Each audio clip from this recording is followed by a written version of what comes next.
you are live. I'm live, fantastic. Welcome to Sverige once again, and now for the real start of the tournament. Yesterday we tested the streaming with a warm-up. I hope some of you were already into this. And today, live, the very first match from the 43rd Swedish Open. Two very famous names in backgammon. The only Jürgen Grunstedt, the only three-time world champion, and Terje Pedersen, very popular for heroes. He programmed a very nice playing side, great interface, and actually Jürgen, when he came back to backgammon, he had a break. He was very much focused on his work, and when he came back more serious into playing, he said heroes helped him a lot. It was like really the Swiss Army knife for him. Was very utile to analyze matches,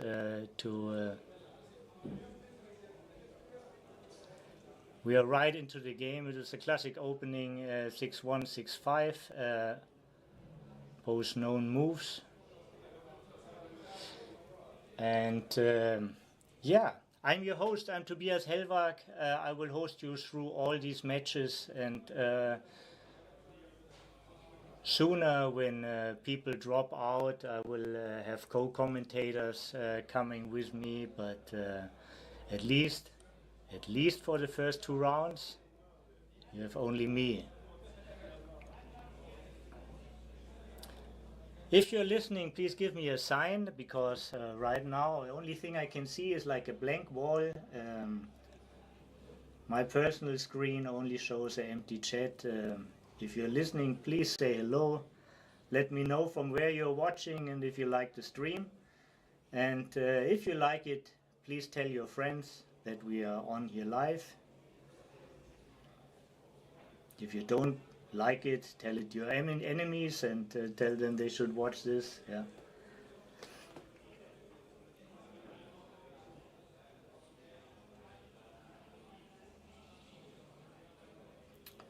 For one, he noticed the 4 duplication, he noticed 3 blots around. He might just lift the guy on the 8.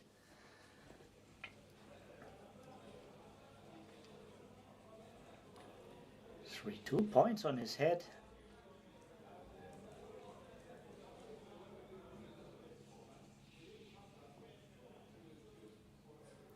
Five, 6. Probably the top 2 candidates are either out or 16 to 10. And out, double Falcon, as Michi calls it, is Terje's choice. It's maybe the best way to cut contact. And there's a lot of shots from the bar now.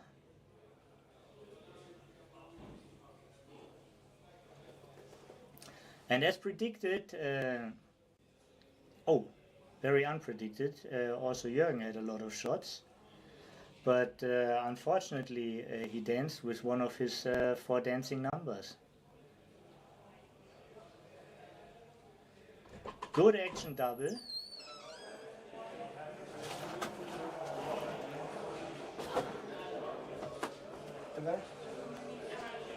Good action double here, and early pass to gammonishing for Jürgen. It's an 11-point match.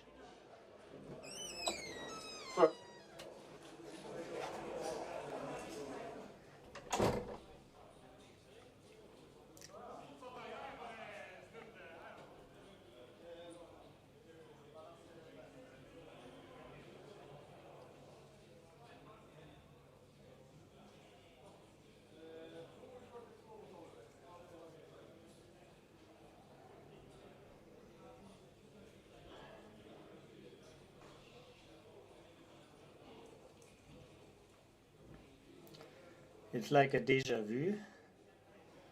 Almost the same opening, but on the other hand, with a 6-1, 6-5. Just reverse sides, and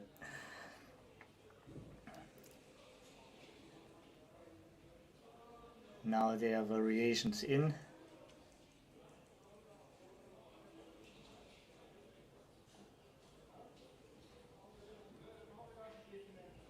Yeah, almost a double shot from the bar.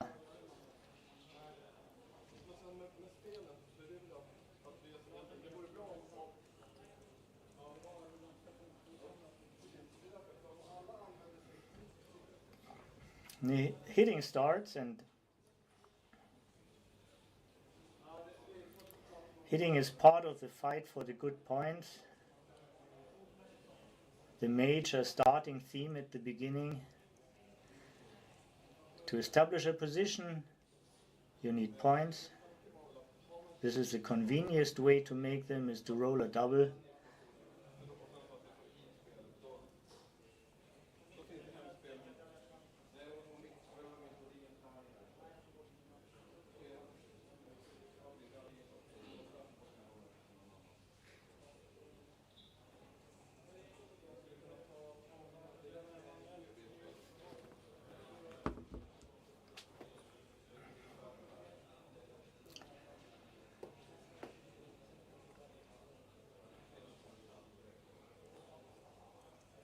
Yeah, consolidating.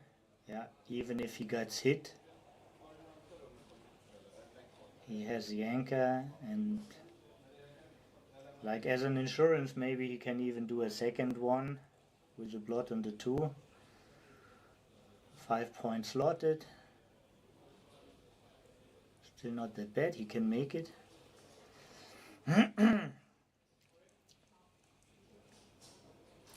White has the upper hand, and of course targeting at the bar point.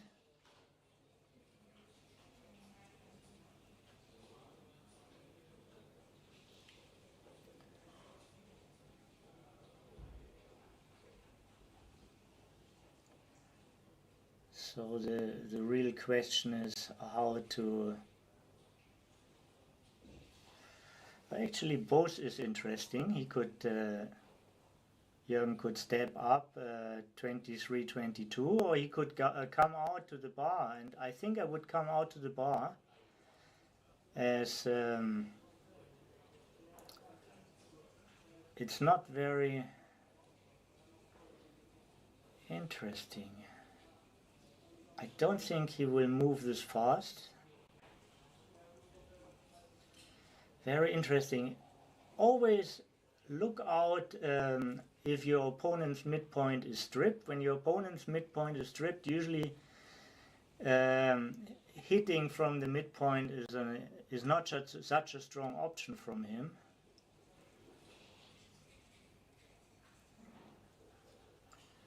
Interesting choice, but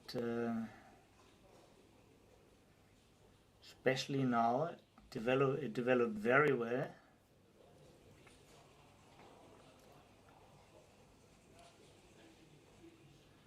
For 1, and Terrier's board is just too strong to play with him. You can't slot the prime. 4-1 is a beautiful shot. His best rolls were double 5, double 6. But then probably right afterwards 4-1 was up there.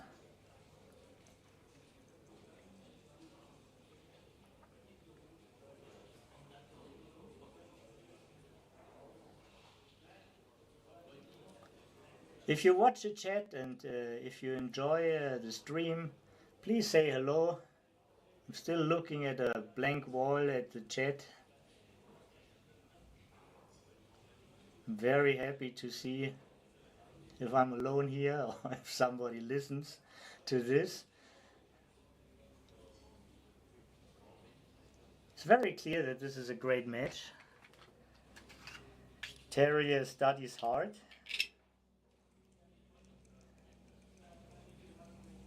And you see he has a little, he has a dice box next to him.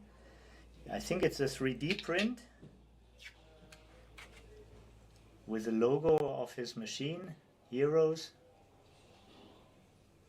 One of the most popular servers in the scene. Sandra Rike, thank you very much. Yeah, fun times is here.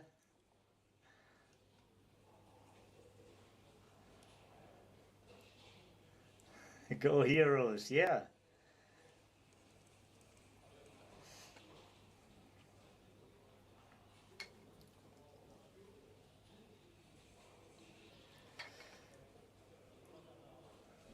Well, he wished for a 4, but 2-5 is certainly not the worst. Now Jürgen has like 9 gin numbers. These are the numbers who make the 4 point and leave him with a full 6 prime. 6-2 is one of them.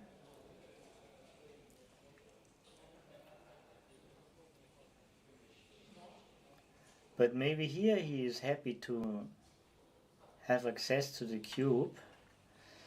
Let's check out. I mean, he has air for small numbers with a spare on his bar. And the big numbers just leave the anchor. So it looks like this is a technical play-on. A technical play-on is a position where you don't have a massive load of gammons, but you can always end the game by turning the cube. So you just, Alte Schule is here. Whoever this is, I like the Alte Schule. Alte Schule is German for old school.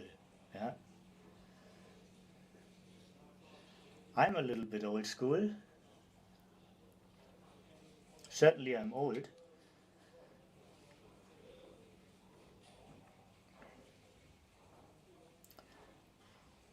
Yeah, and one of the things is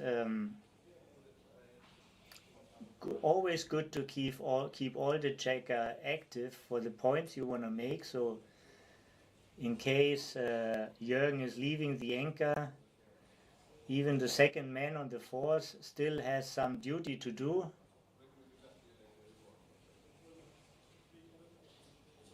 There are always contradictions. This is all these decisions are weighing decisions. You have to weigh concepts. And as I said, Jürgen can always end this game by turning the cube. Sure, he went through all the sequences and he saw like busting numbers like 4-4 or 4-3, which made him choose to turn the cube here.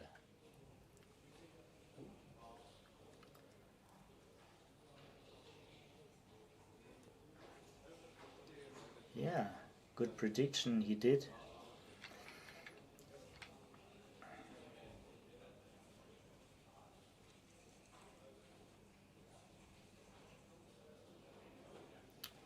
Quack quack, the famous saying from Paul McGrill. He loved this role. He called 2-2 ducks because he said like it looks like duck's feet walking when you see the twos on the board. Yeah. 5-5 he called snowflakes because he thought this is how they look.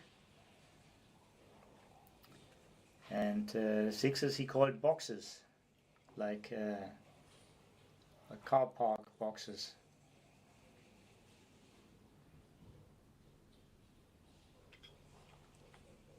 And these terms still are around and some people use them still. He's really missed, Paul. I remember my first time at the Swedish Open. Must be in like 2003. I visited together with him, and yeah, wonderful memories.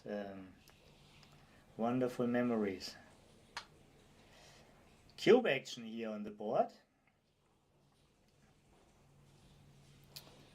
and White still has work to do, but certainly has a way stronger position. White's biggest market loser is 6-6.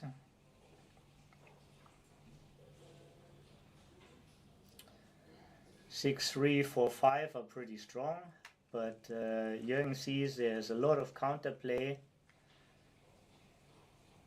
and he gets a compensation for taking the cube as he has the exclusive option to redouble. Now he is the only player to have access to the cube, and this has value.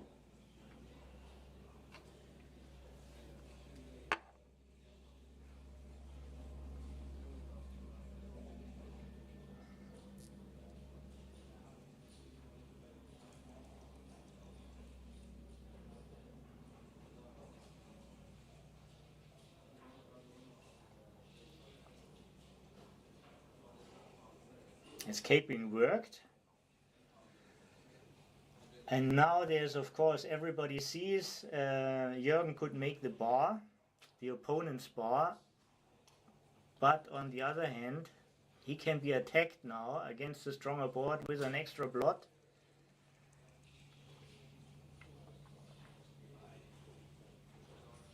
Jürgen is very experienced, and he is one of the players who wants to preserve a little bit more time for the end of the game.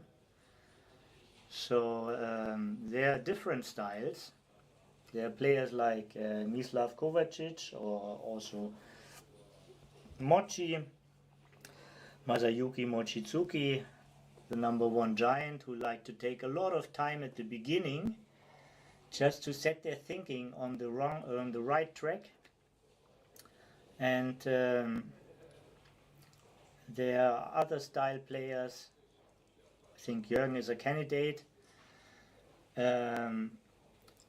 who like to keep more time for the end of the match. Of course, equity-wise, that can be a smart thing. Both strategies can be smart when they work out for you. Yeah. Hard to say what's better, it's just different. Jonas Boveng, hello to the chat. He's a supporter of Jürgen Grunstedt.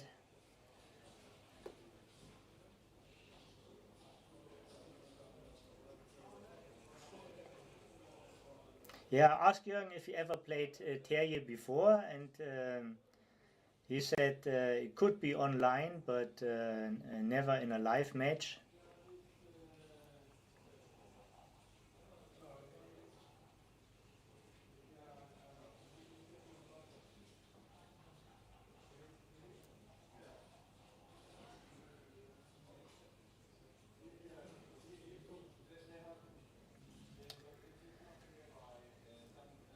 (6-5). So it's about the guy back on the 24.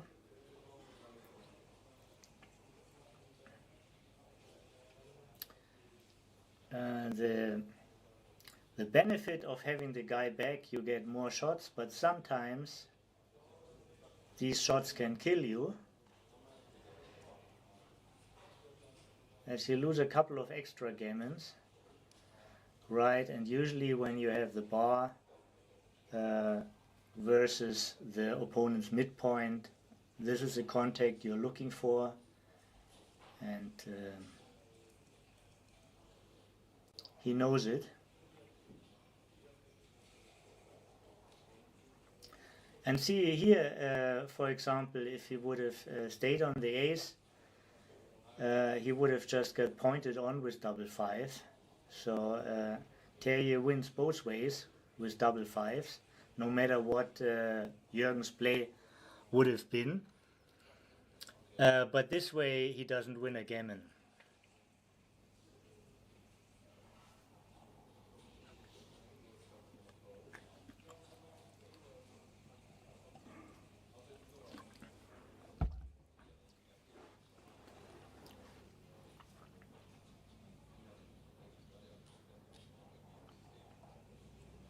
At least almost certain he's not winning a gammon.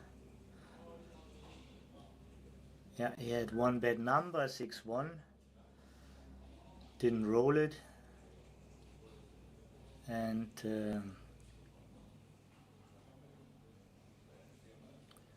now it's only about the running gammon, but there are not too many. Maybe like 4%. That's my guess. After 5-4, gammon count went down. After 3-1, gammon count went up a little bit. Went down again. Way down. If you don't see a big set right now, so the gammon is saved.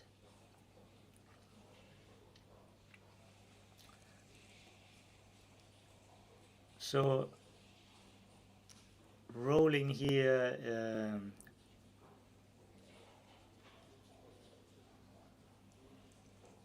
it's always better to roll than to calculate, and sometimes some people registered for BMAB titles, and they could as well get theoretical decisions here, and every decision lowers their PR. So if one of them registered for BMAB, it's extra right to roll on.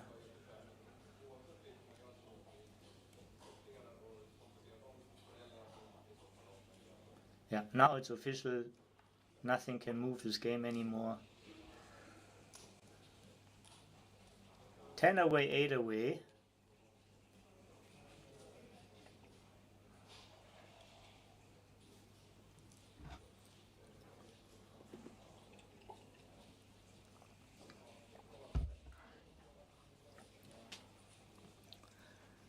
Yeah, we are playing at a great venue here. It's really lovely. It's a fantastic scenery. I've been in the water this morning. There's no better place than being in Sweden right at this time of the year. It never gets really dark. It only gets like darkish around 1 a.m. and it's a very strong energy you feel being here.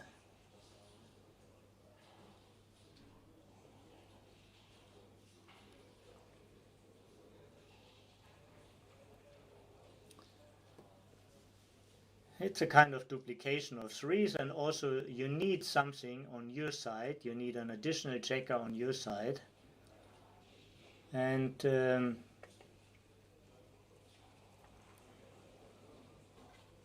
oh, and here's a duplication.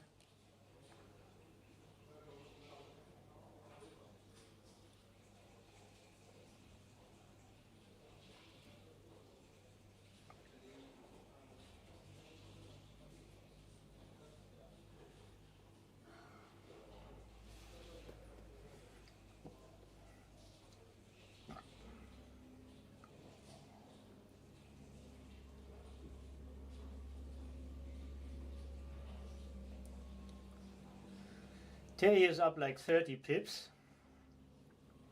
Jürgen has a checker on the bar. Terry has 10 men in the zone. So this must be a very strong double.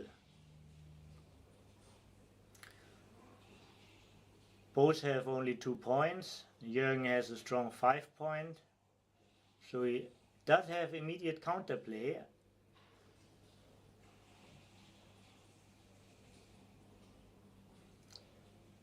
I have a feeling as he took the last one, he might as well took this one. He might as well take this one.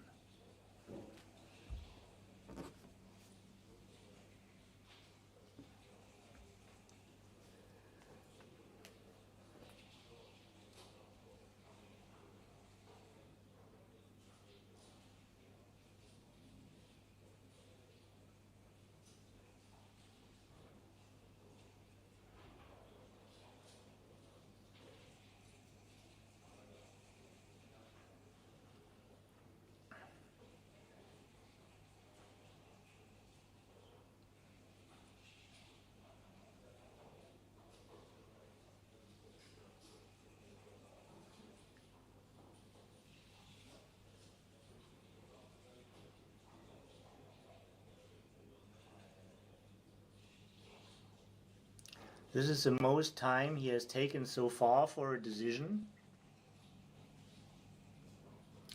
Probably one of the first things you do, you count the pips. I did some mental shifting and I came up with like 30 pips down. And then you look deeper into the position and you see he has strong potential, but the fives are kind of duplicated, and it's only a 2-point board. Counterplay.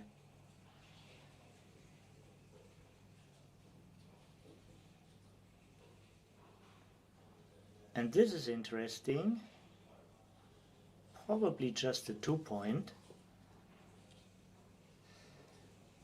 Why wouldn't you want to make a point when your opponent is on the bar and you want to keep him there?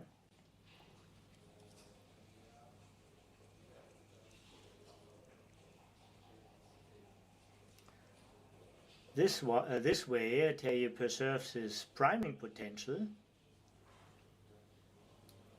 And since Jürgen has anchored, priming gives Terje extra equity. Several men like to be primed. One man likes to get hit. So this is how you proceed.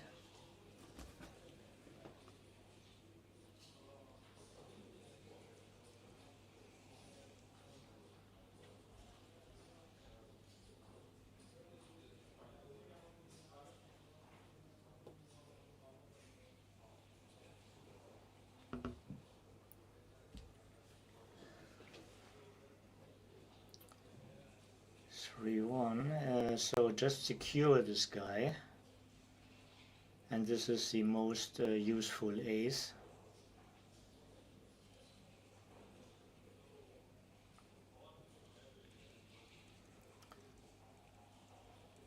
And suddenly we have a wide open game.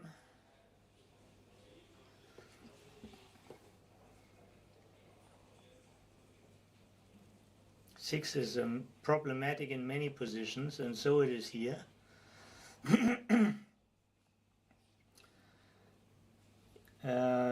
Still one of the best sixes Jürgen could have rolled, like 2-6 or dancing. The dancing sixes were very bad. Double 3, very strong for Terje. Big equity up.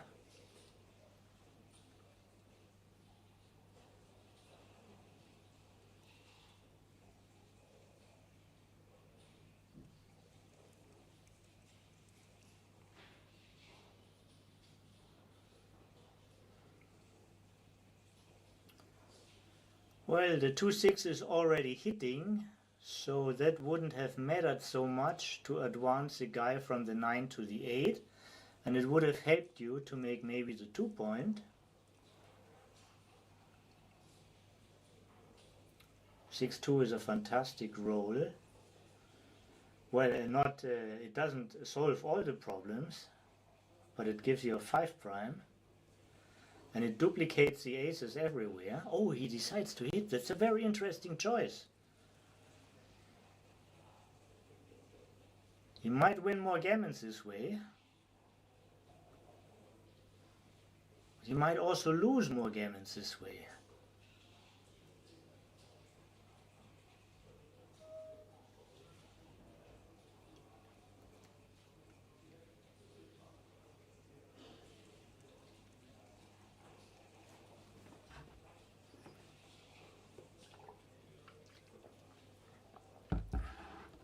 And this 6-2 has far less beauty than the one before.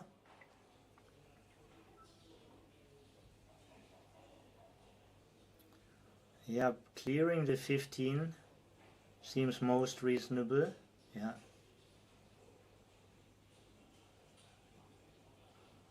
That's what he just did. For all the players who don't know, there's a notation around the board. So basically every point is numbered, and sometimes when I mark a play, I just call out the notation. Most people who watch will understand, but maybe if you are relatively new, you don't know it exactly. So in the beginning position where you have the two checkers, this is a 24 point. Where you have the 5 checkers in your inner board, this is a 6 point. So you see how the numbering goes. and it's the same numbers for the other guy.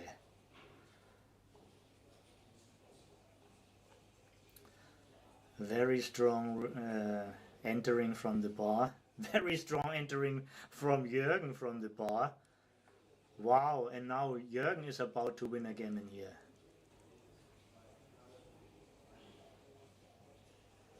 Jürgen is clearly too good now in this position.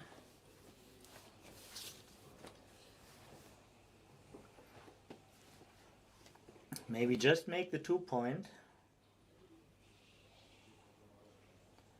You would have preferred the 3-point if it was optional, but it's not optional. And as long as your opponent is on the bar, all points are good.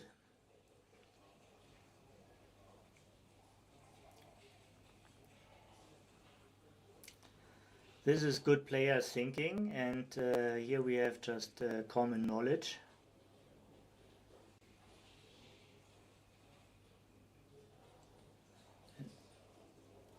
It actually got a little bit better for him, so but always right to check.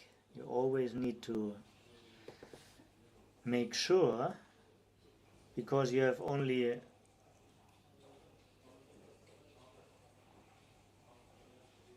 one time you can turn the cube, so you don't want to miss it. And see what he does here, and I like it a lot. He doesn't keep it in his hand. He puts the dice aside while he's thinking about the cube. He puts it in the side of the board.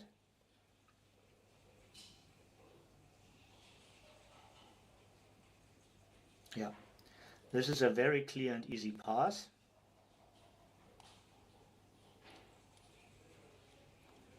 I'm curious about the double, but coming in with one checker is certainly a very big deal.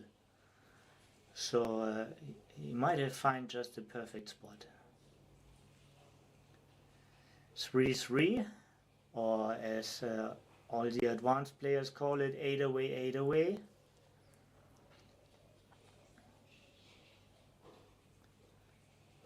McGrill told this to everybody. Nobody should say 3-3 to 11. Everybody should just say 8 away, 8 away. You mark the target to understand what to do.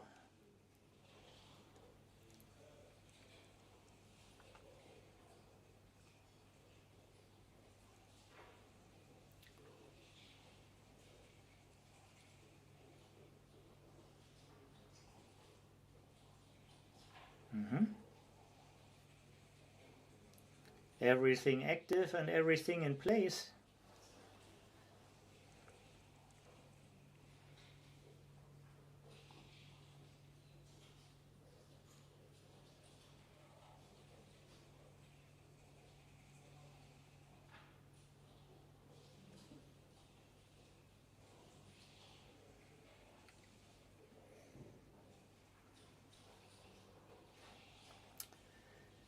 Terje decided to hit as a kind of tempo hit to avoid that Jürgen points, like does a 5 or 4 point.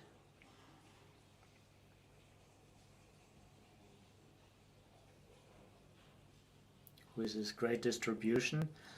But as a downside, he has his blot on the ace. Jürgen doubles, and Terje was well consulted to think, and he did. And he decided there's still room for development. The opponent is on the bar. He already escaped with one checker.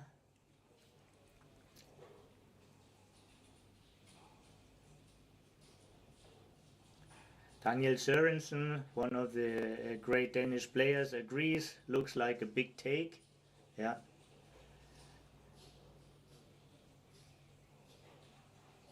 Terje get backed up from the audience.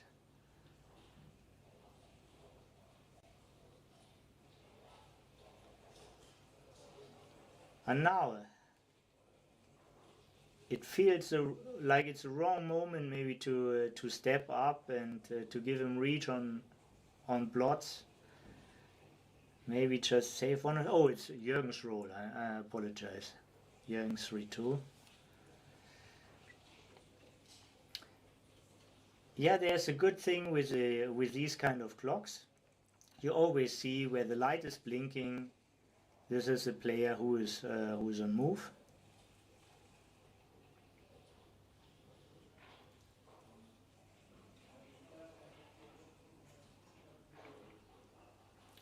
Was this right?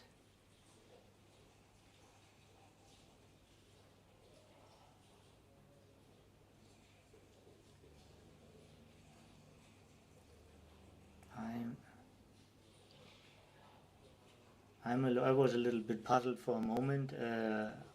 I I didn't see how they end up in this position.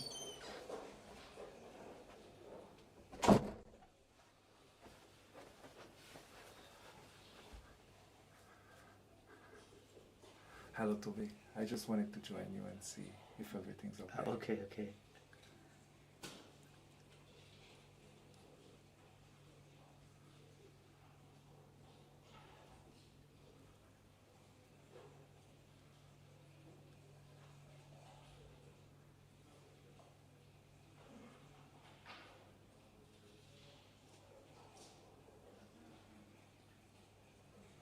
Interesting choice. Interesting choice. This way he has two numbers more to make the 5 point. Well, actually like five numbers more when you give the 8 point up. But also you leave the 4-5 shot.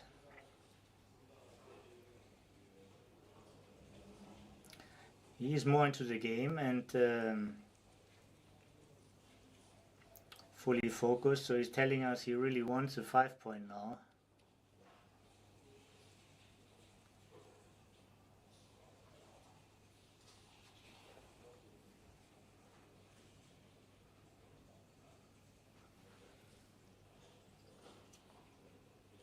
It's all good. Yeah.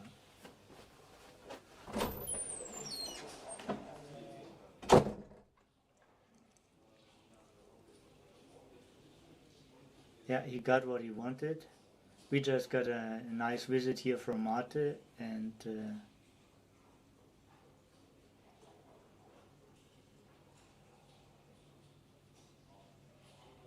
I got a little bit distracted about the position.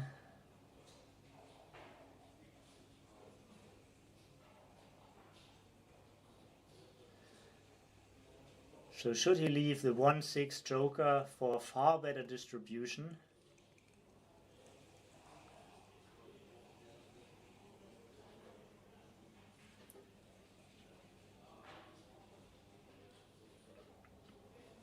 With every other ace and 1-6, yeah, he gains in equity. With the 1-6, he loses big in equity. So 9 times he gains on his move, and 1 time he loses big. So this is a way of thinking: how big is he losing, and how much is he gaining? It's always a weighing process.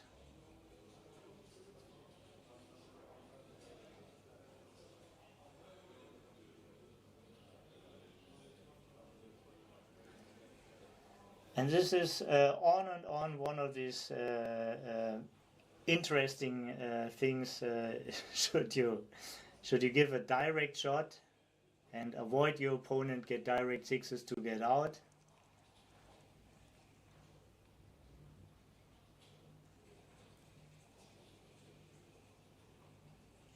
And here it's right, Jürgen said, and with a 6-1 he has to make the ace point.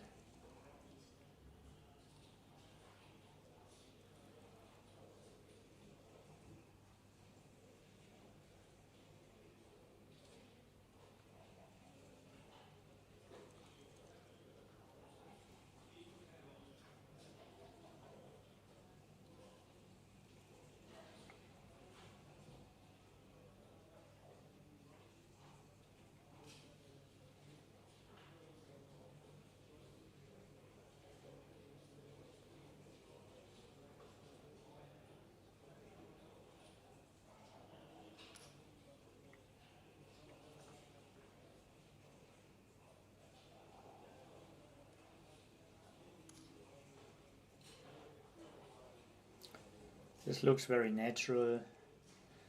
He was seeing how does it look when he hits on the deuce and bears a checker off, like from the 5, 5-2, 2 off with a 3-2. And there's always a position where a move is right, but this was probably not the position.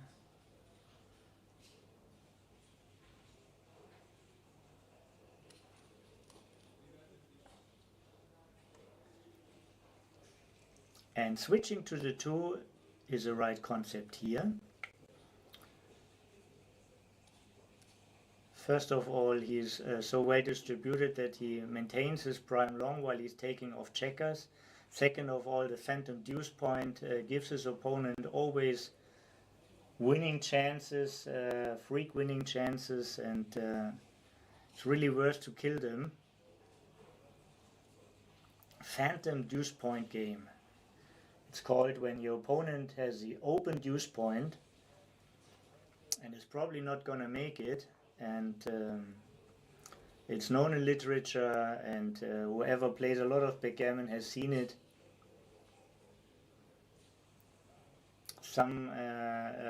Quite some games get lost by not having the 2-point mate and the bear off. In Switzerland, this point is called the surprise point. So the open surprise point sometimes surprises everybody. That's why double 2 was such a clear and strong move from Jürgen. Now here's another double 2.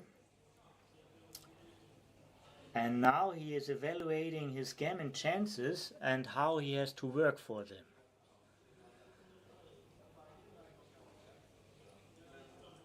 If there is gammon in reach, but it's not given, you should take some risk.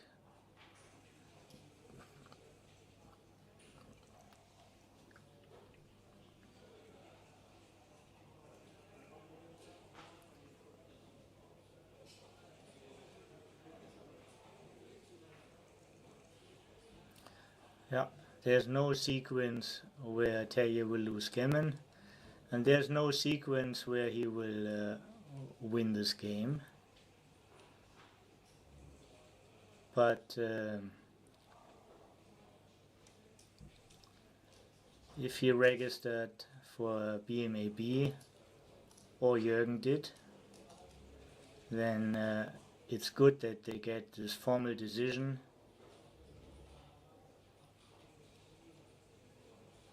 For playing in and playing one checker out.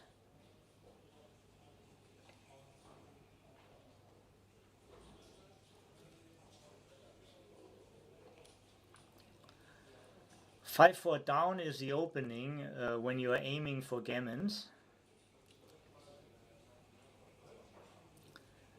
At 8 away, 6 away, maybe a little bit early, but that's Terje's choice, and the equities for the move, they are very close together.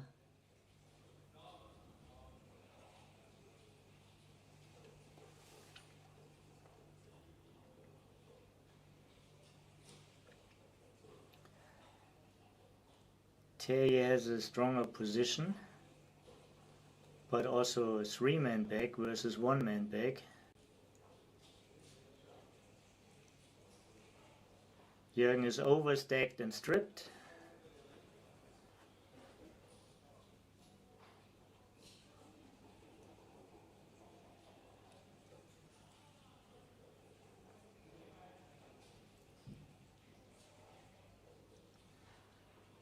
If he wouldn't have got hit, he really wanted this 5, but now it's a dancing 5. Yeah. I could see that Terje will double early, and it's not that early at all, with a way stronger board.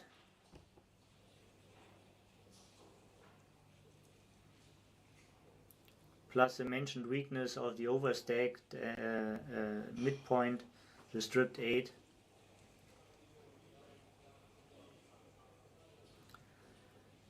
And here's maybe a time where you can, in the match, when you're playing for the gammon, where you can also spend a little bit more time on technical details. Even here with the 3-6, at least Terje would be good consulted to use his full delay time.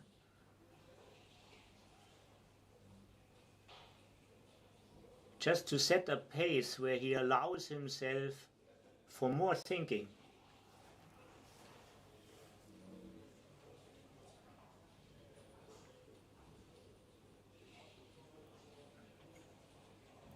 Yeah, sometimes you can modify your behavior to give you a better equity.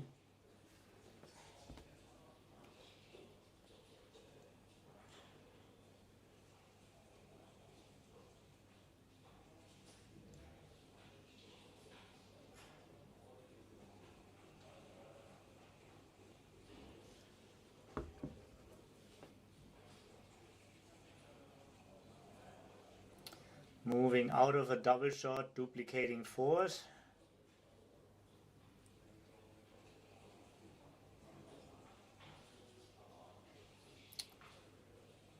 Difficult choice. This is freeing a guy and duplicating fives.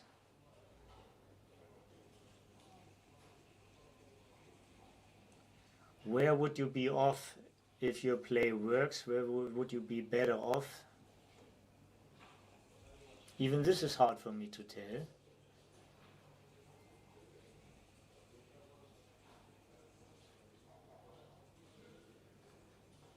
But we certainly see one thing, and I predicted it. Jürgen takes more time in these later games than he did right at the beginning.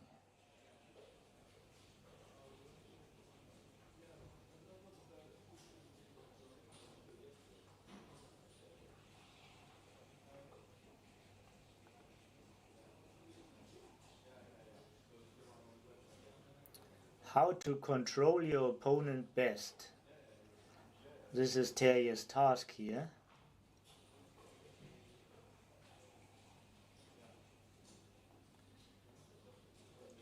He had multiple options, not an easy move at all. He chooses.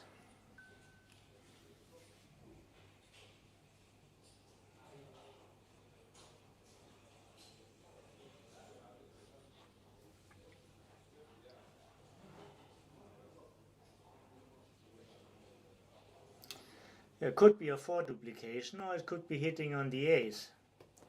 Hitting on the ace is less shots, only 12 numbers, all the ones, plus double 5.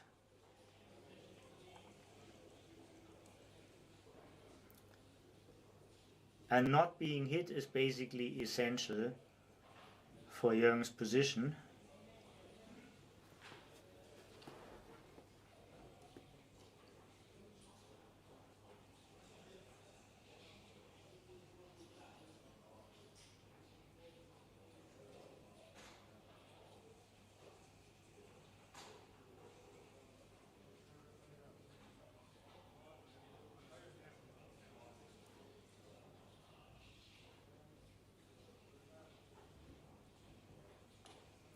One of the strongest.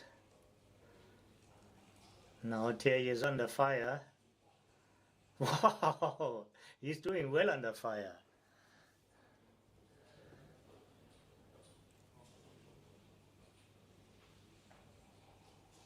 For 3 in and out.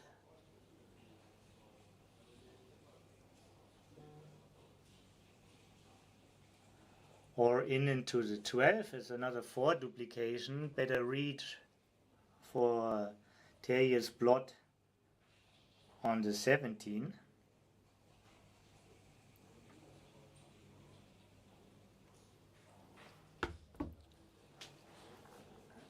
My first idea was just moving this guy out.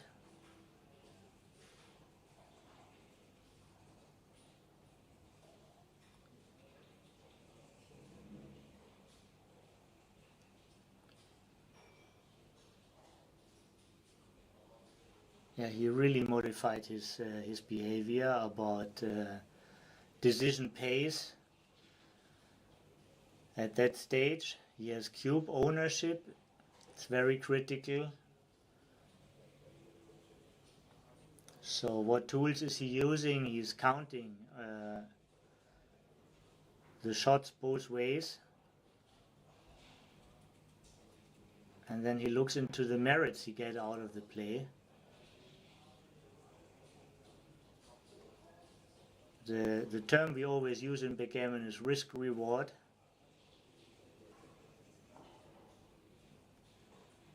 Five three. Very good number for Terrier. Great complex game. So the 15 guy goes to the 7 and then the 9 point will be made. This is how that looks. There's no room for other moves really. Can't move into a double shot.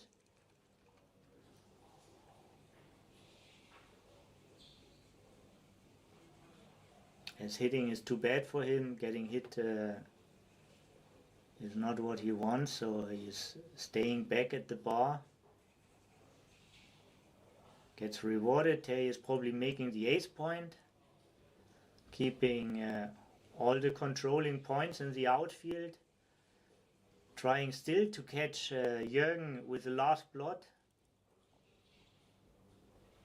Jürgen secures the checker, and this is actually it's a small roll, but it's a very big gain.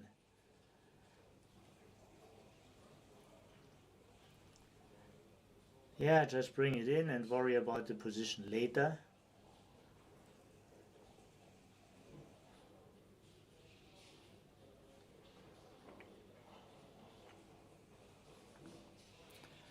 So now it's pure technical counting.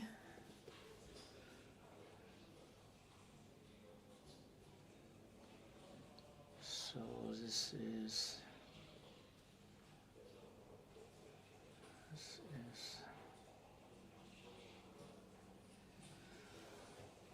4 down, 12 down, 13 down.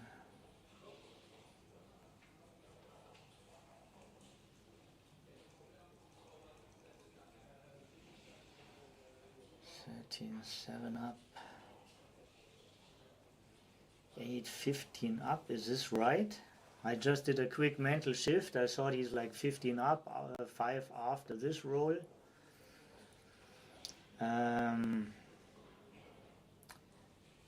Yeah, there was also a decision from Terrier about the 4-1. Even though it's not a running number, you really lose in this race, as it might be still tight enough for a take. It's very hard to say. Can't blame him here at all. It's a difficult position. But if you look at Terrier's clock, he has more room for thinking.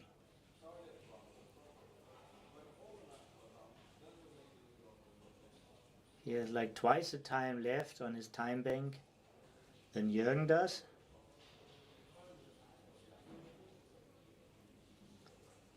With a similar complexity maybe so far.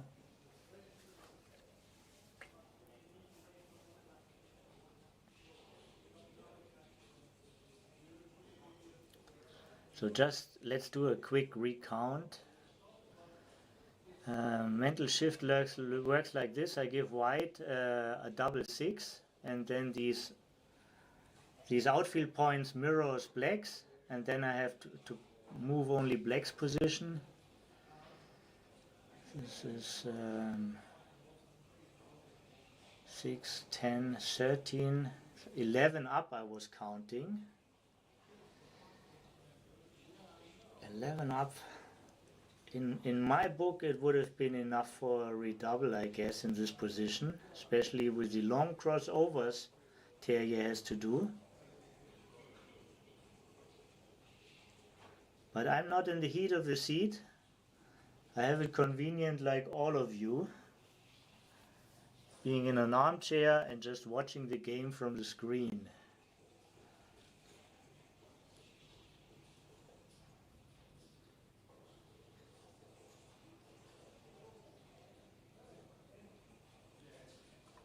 Yeah, this can be right,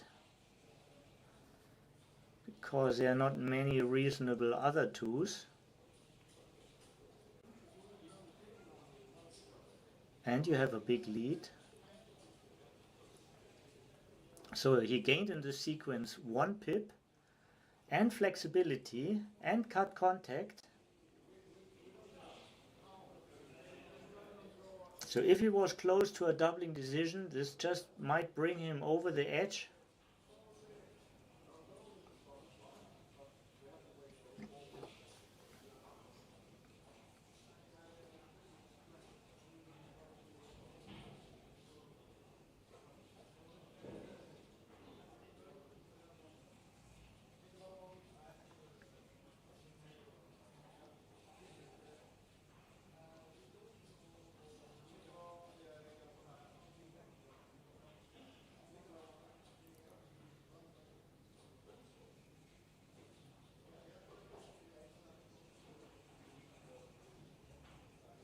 I think he's 12 pips up.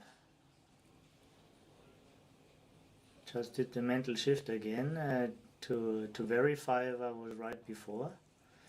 This is not enough for Jürgen. This is what he is saying. And actually, he is so well experienced and good in math, I believe him. It has to be with a score. It has to be a score thing.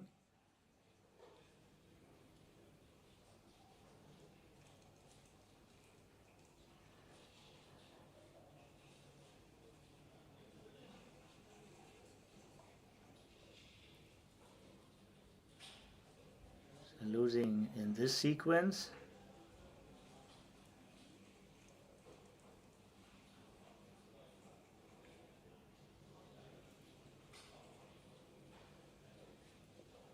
Still some technical decisions how you want to have your position distributed.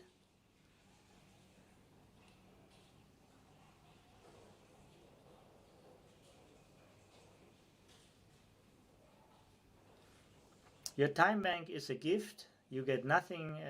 You don't waste your gift. Don't use it or lose it.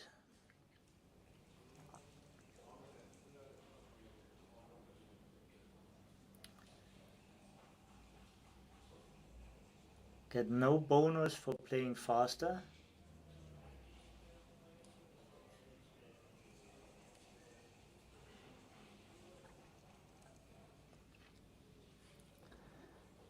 I'm really wondering when the point will come where Jürgen decides to double this.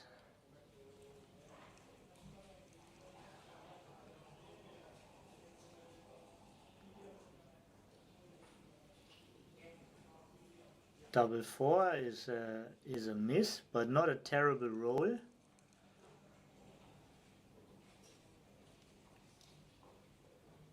Can always be part of a winning sequence.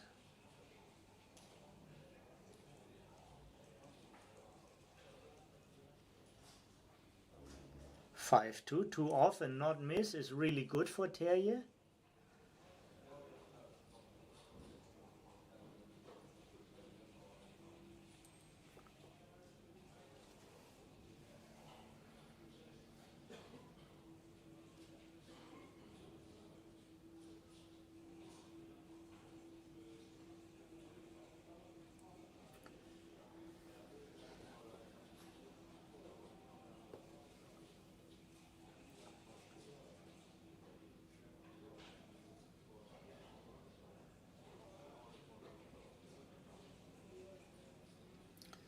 So he's down in pips, but of course up in rolls.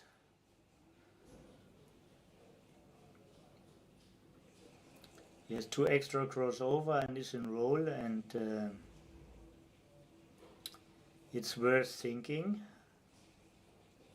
But I saw it actually.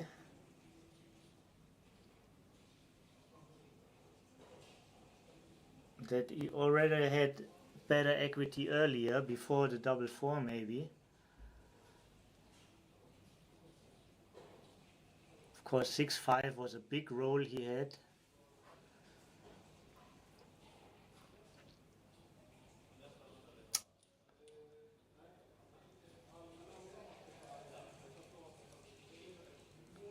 Two one is a big loss in equity. Double one is very big for Terrier. Now it's certainly not a double. Yeah.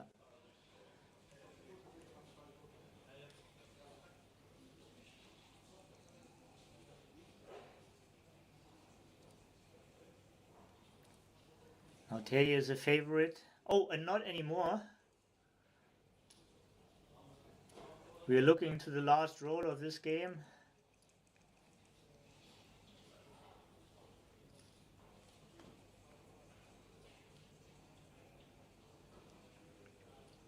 Yeah. Hard fought for 2 points. 4 away, 8 away. 4 away, 8 away is like a big brother, or kind of bigger score, but maybe smaller brother of 4 away, 2 away. Yeah.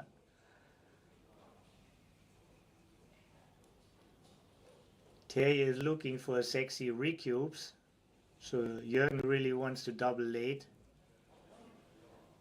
But I think he already has a mindset for doubling late.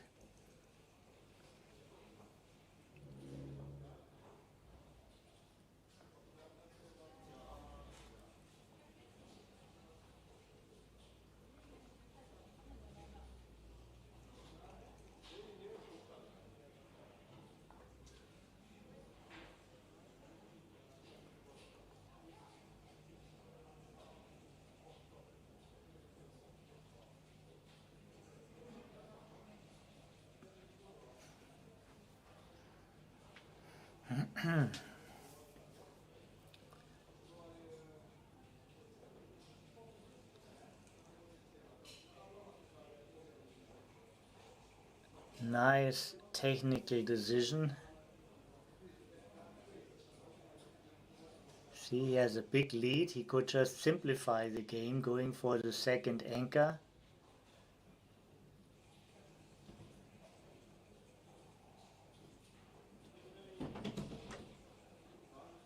Jürgen really has deep insights and a lot of experience. He is the current number 1 in the WBGF point race, yeah, in front of Kid Woolsey.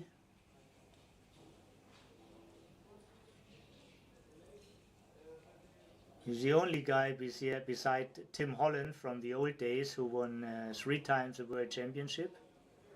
And he was in the final of the singles event of the WBGF World Championship this year, and won the Team World Championship this year as well.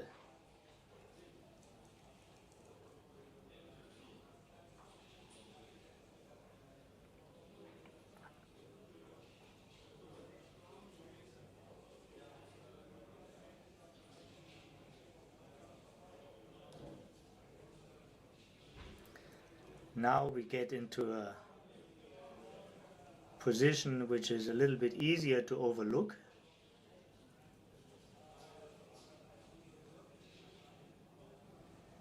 Hits in the outfield, and I think he should do that actually. You don't want to prime when you're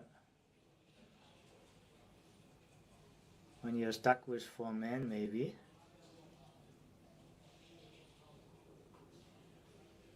Yeah, old school.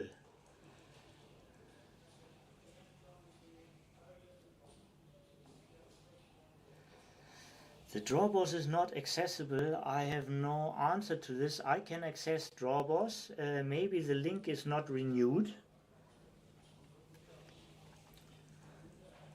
One thing to the format, very often, the first time I've seen on draw boss, this is a pure 2 life system here. It's not of these weaker 2 life systems where the second life is treated unequal.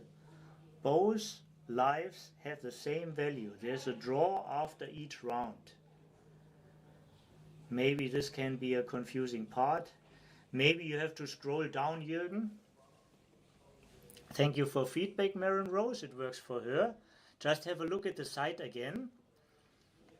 Try again if you have the right link.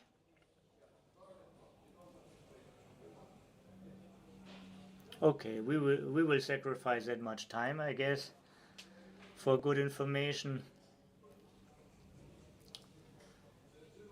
6-1 for Jürgen.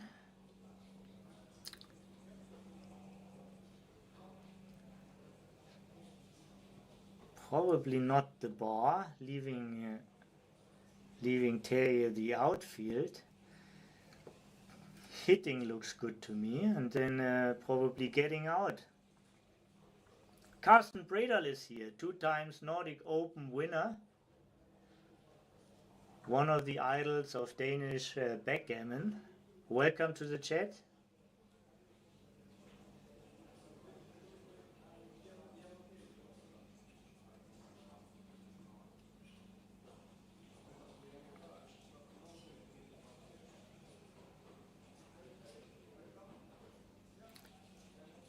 And now we see Terje really thinking. He has 2 checkers on the bar.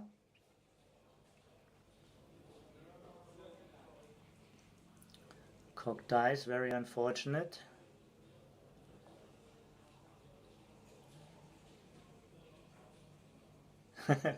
Carsten, my pleasure.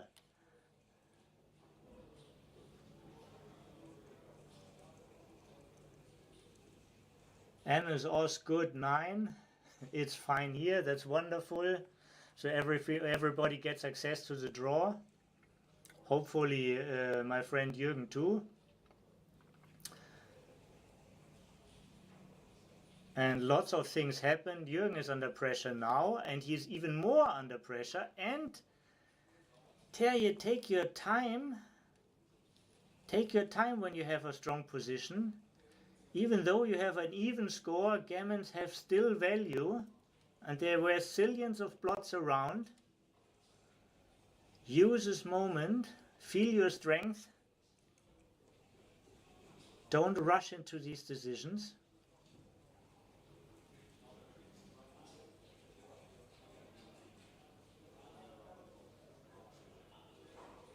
Yeah.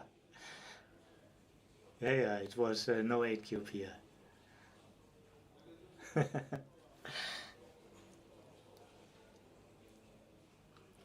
Yeah, it was center cube, and maybe it was just sloppy turned on the board. 5-5. Of course, right. 2-3 is a great throw. 4-4. Oh, there are multiple options actually. Yeah. But one given thing, you're so fast, stepping up would be like option number 1 for me.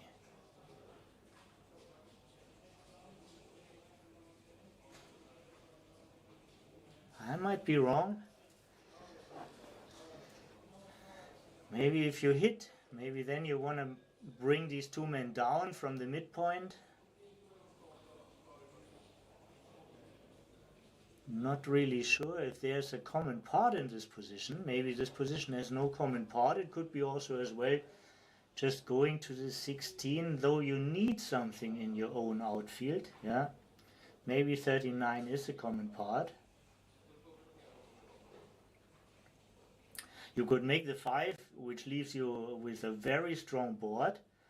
But suddenly this, right now, this board is only like a monument. It doesn't really move. Yeah, it has less control than you think. Jürgen has a good distribution to make inner board points. He doesn't need to leave right away.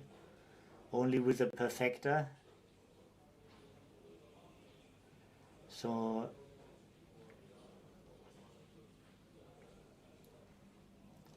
I would rule out making the 5. I really enjoy that he's taking time now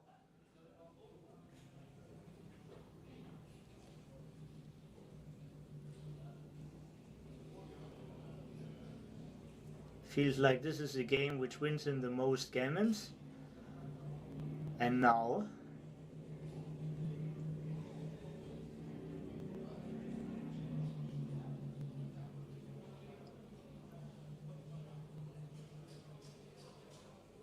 if Jürgen is missed, he can easily win this position.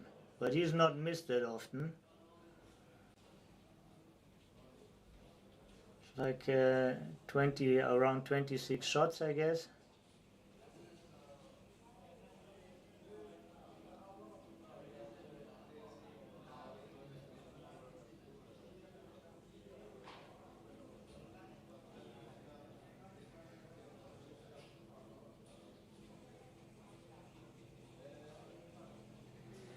Yeah, well, Carsten gives a statement in the chat, and this way worked out for him. It's the 5th point is a good value in this match. He has an even away score, which can save him a game to the previous one. 4 away, 6 away. Interesting scores. Both don't want to miss on gammon wins.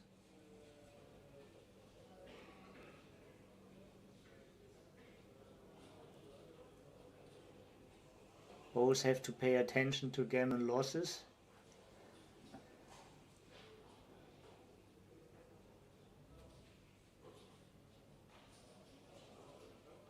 Again, one of those problematic sixes.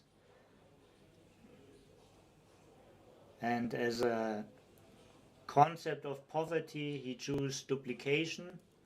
This is usually right when you can do nothing better. Reduce the good numbers of your opponent by duplicating them.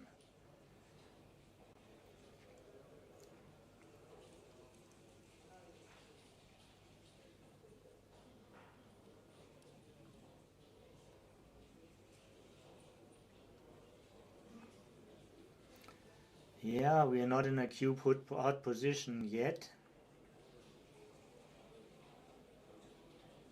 This is a 5 point.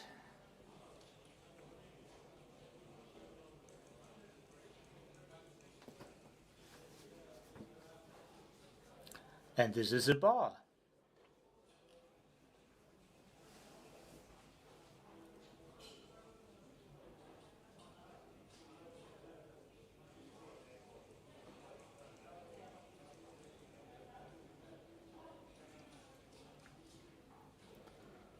For 1, nothing fancy. Just a builder on the 8.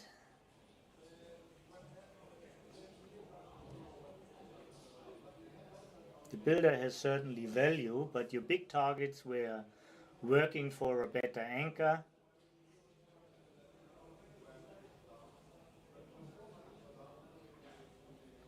Those targets were missed. Jürgen knows his window here.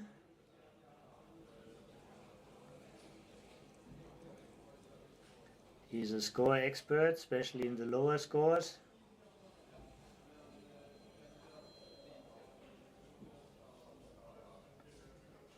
Terje can make the best point in his inner point board. And what's the alternative? Breaking his deep anchor and just going to the 21. This is just a too weak alternative, yeah, so good choice from Terje. 5-4, great shot. Great shot again. Jürgen had it a little bit easier. He had a bigger spectrum of good numbers.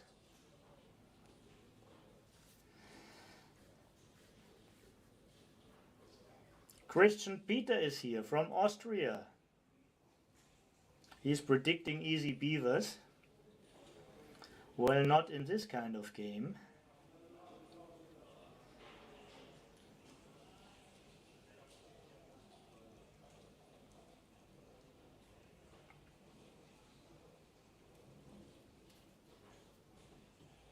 Oh.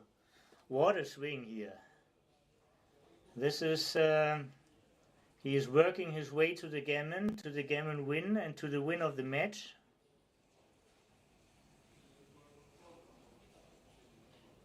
Only 140 left, but it's worth to think because he wants this to be the last game, so he doesn't want to make any mistakes, doesn't want to sacrifice equity here. It's too important, it's too close to the winning. Doesn't want to lose his wallet on the way to the bank.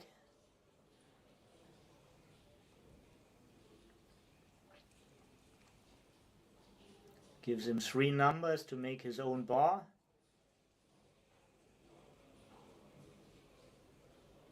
Slots the bar. I like this move. Limited alternatives also.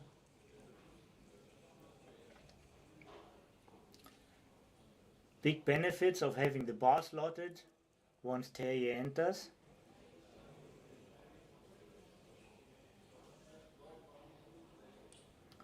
For 2, this is his price for the slot before.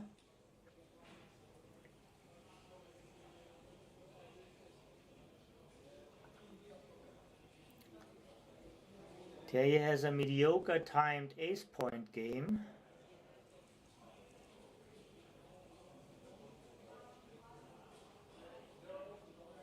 Could be, the timing could be just enough.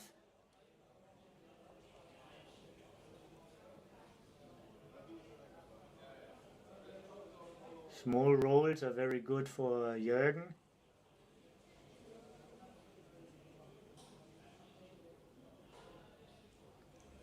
It's an interesting choice.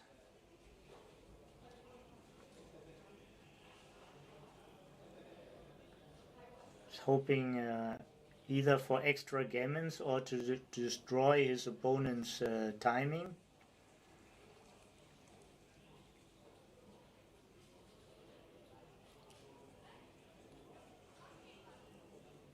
Terje also had the option of the 2-point. But that would have left him with a loose blot. He decided not to have.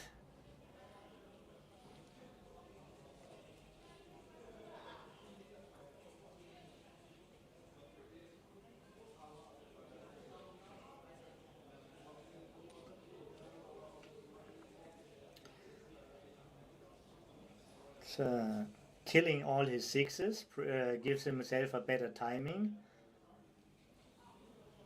So he only has a 4 to play with this number.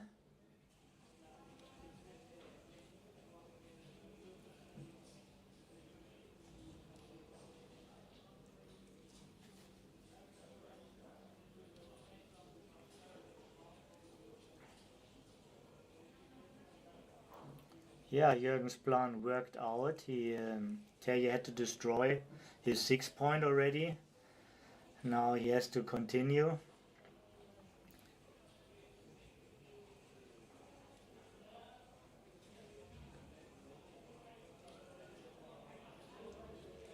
If he rolls a 6, it's like 50-50 saving the gammon, but now this is very poor rolling on Terje's side.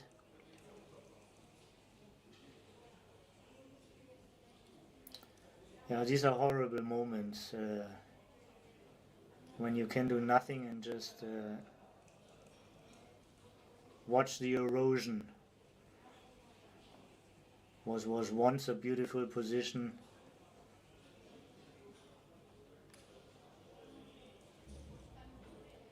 Still possible to save it, but he's a big dog now.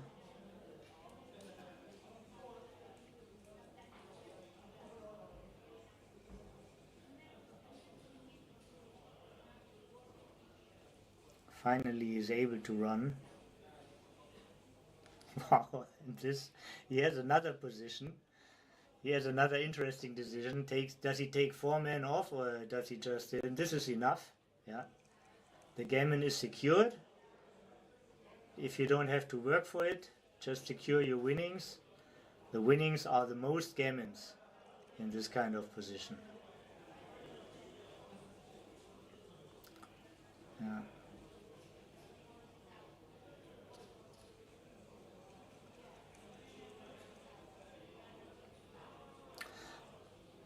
Well, big congrats to Jürgen Granstedt. It was a very interesting match. And one interesting thing is if you look at the time of the players, you see like Jürgen used up almost all his time, gave himself a little bit left, a convenient reserve of 1 minute 28 in a winning position, and Terje saved himself too much time. He might have used for better awareness in some positions. And see, also what we see here is very nice. We see two players respect each other. They are still in it, so they discuss aspects of the game.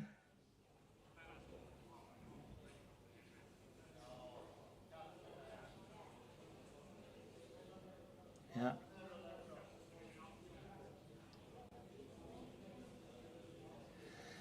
And how this tournament works, I explained it before. We don't know who is Jürgen's next opponent because there's a redraw every round. Winners will play winners, losers will play losers. All two lives are of equal value. So we have to wait till all the matches are finished, and my prediction is a 15-point match takes usually about 2 hours. So I think we have another draw like in 30 to 45 minutes. And I thank everybody for watching so far. And hope you don't need to stay on the stream for the next 30 minutes, but watch it closely. In 30 to 45 minutes there will be a new draw and then also a new round. Okay, see you then again and hope you enjoyed it. See you later. Bye. Takk for at du tittade.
on, yeah?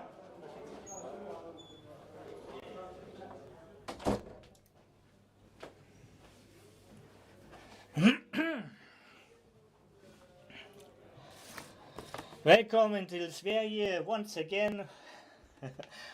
For everybody who is still watching or again, we are about to start. The draw is made and we are about to start the next round. And the featured match is Ralf Jonas against Klaus Witten. Danish player and a German player. Ralf Jonas is one of the big legions in backgammon. The poker players usually were introduced or it was always shown how much tournament money they won. Yeah, so whenever there's a poker player name, they have an exclamation mark and put X amount of money won in next to the name. But if this would be in backgammon, maybe worldwide in tournament money, he would at least be in the top 10 of the alive people. Yeah, this guy won twice the Swedish Open, so he really deserves his spot to be featured here. He won twice the Nordic Open, he won twice the Paris Masters, and he won twice the Monte Carlo Super Jackpot at the time when the Super Jackpot had a field of 128 players. Yeah.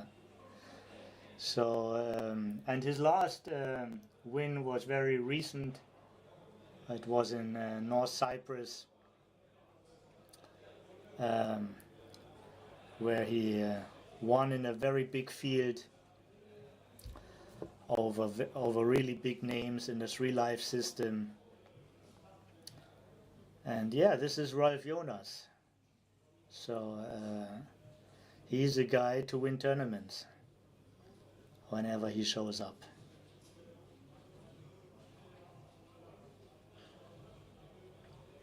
It's a lot of international appearances.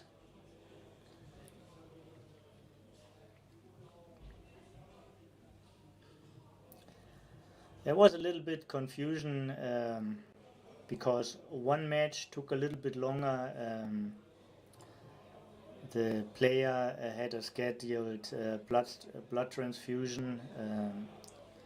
Fortunately, he was not in perfect health since a while, and he has his medical need. So his particular match started a little bit later, and then it was a very long match. So this is why everybody had to wait. We have a pure life 2-life system. This means that all lives are the same. It doesn't matter what round you're losing, and the match don't get shorter after the first loss. All matches are 11 points.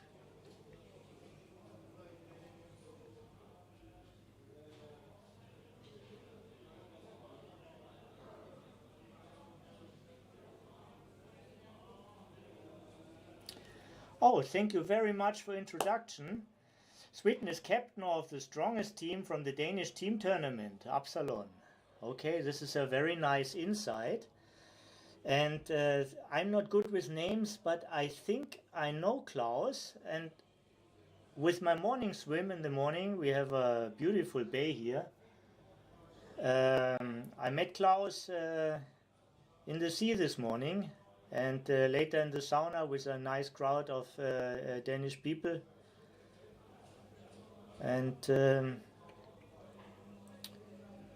he's a happy, fun guy, and I know him also seeing him a long time around in backgammon. Thank you very much for the introduction, Carsten.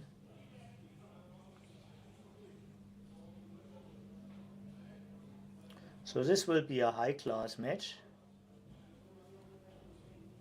Strongest. Okay. Yeah, we can read you. This is okay. You don't.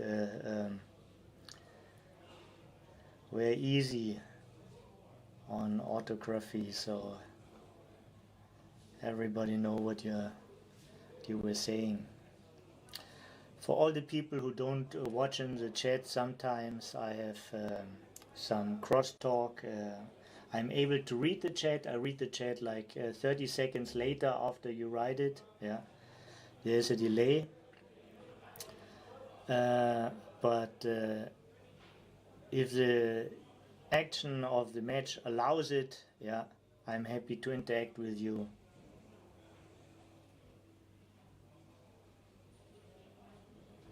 Give you insights if you ask for, or share your knowledge if you provide good one to the people who are just listening. Yeah. Klaus is bringing his recording equipment, which is basically not needed, but of course he's allowed to have it.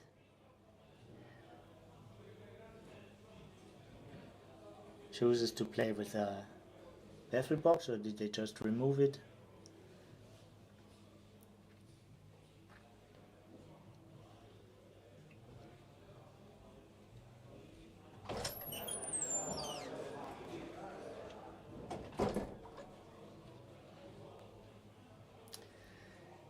Yeah, and for everybody who starts watching, I really appreciate if you once show up and say hello. So I know I'm just talking to people. It's always good to have a little bit of interaction. Yeah, I'm sitting in a little chamber and see nobody, so it's always good to see little icons and see people showing up. It makes my voice better. It's good for spirit, so please show up, please say hello. Don't be shy.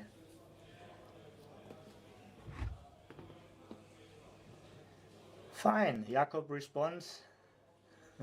Very happy to have you here.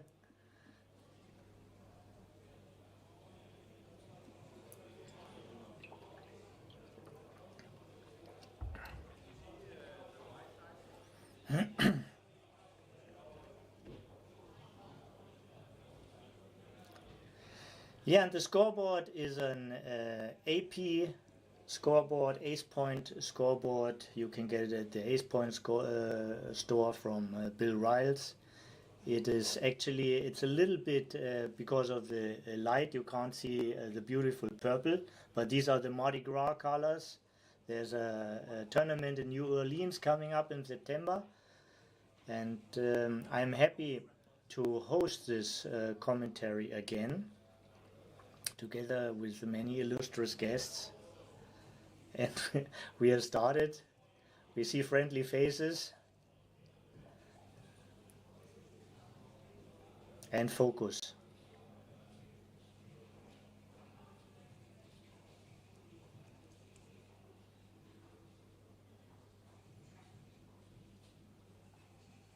Inferior words like PR.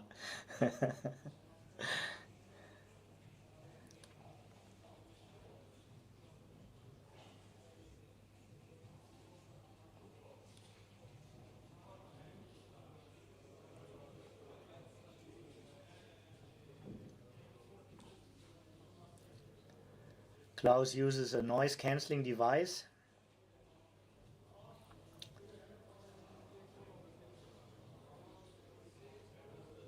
It is in general a good respectful atmosphere here, and the room is not overly loud, but it is a big room, and we are in the moment where people still find their matches, so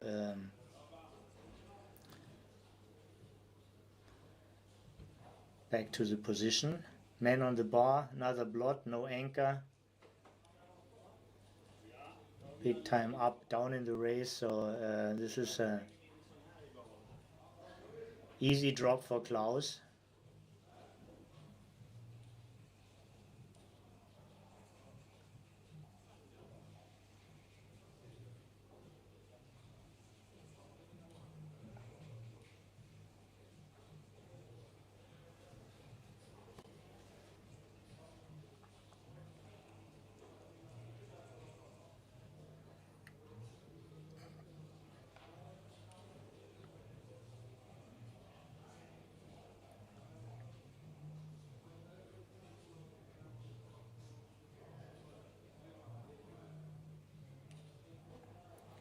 Wide open game. Both players still fight for their first point.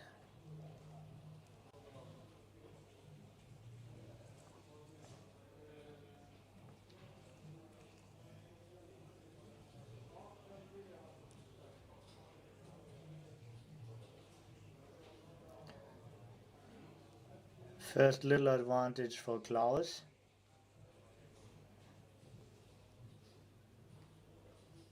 Getting an important call from his broker.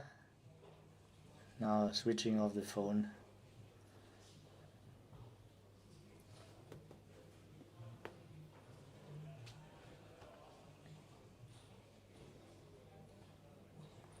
It's a good way to keep initiative by setting 2 men on the bar. Was a weaker roll of his. It's also a weak roll, but even weaker what Ralph performed. Yeah, not much room for fantasy. Yeah, forced by logic.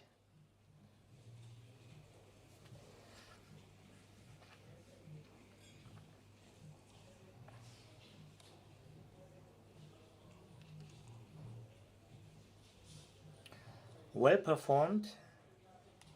This not only keeps him in the game, but also gives him hope.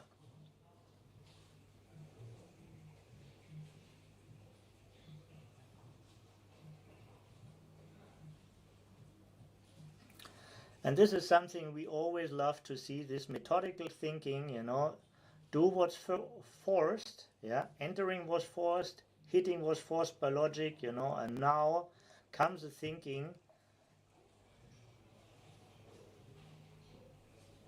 Hello, Marcus.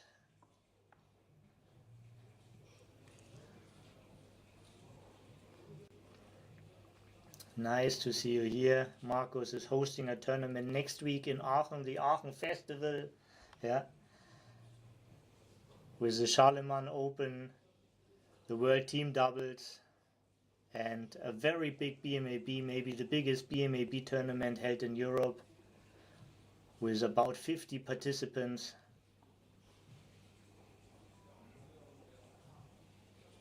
And I have the honor and the joy to do the commentary again, together with one of only 2 super grandmasters in backgammon, Dirk Schiemann.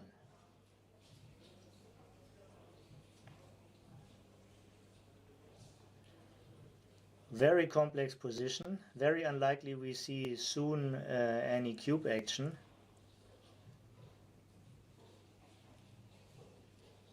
This is like the perfect backgame. Perfect early backgame.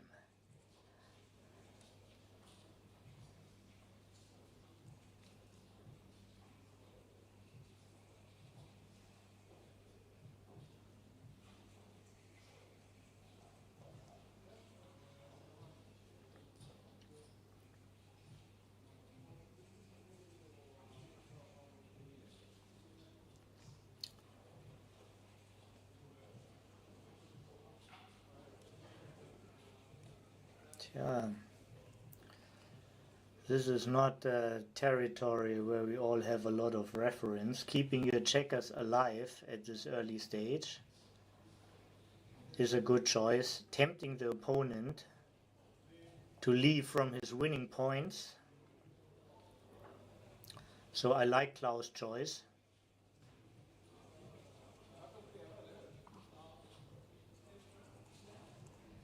Yeah.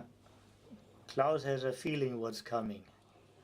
The opponent makes the points, he's leaving a shot, and then he faces the cube, while Ralph shoots from 3 angles at a guy, or maybe from 5 angles at 2 guys. But nevertheless, maybe he rolls 2 perfectas and just wins a BG. We don't know. We don't know.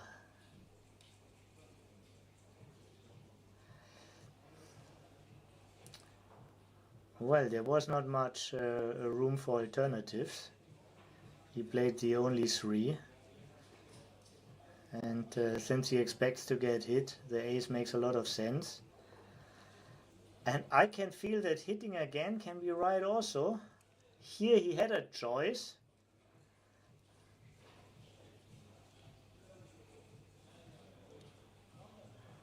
What a treat to start with such a game. Yeah, second game in the match, and such a nice complexity. We deserve that for the long wait.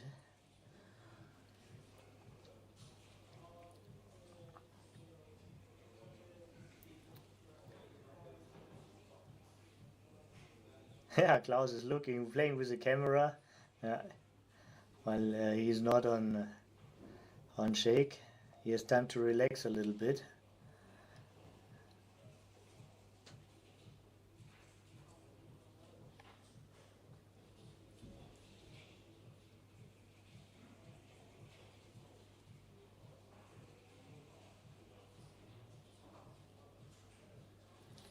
Yeah, maybe hitting both, and then getting lucky that he dances a couple of moves.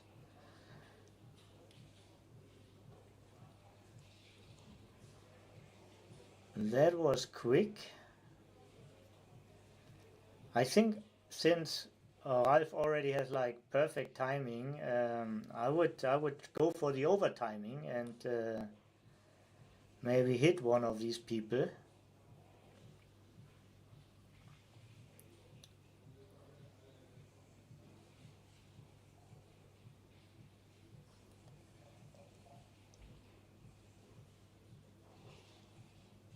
But who can know this position for sure?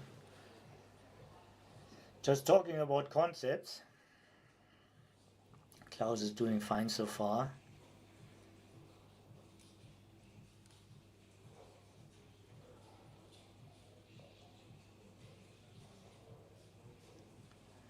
For 2, it's a forced move. It's only 1-4 and only 1-2. Just make sure you don't overlook anything.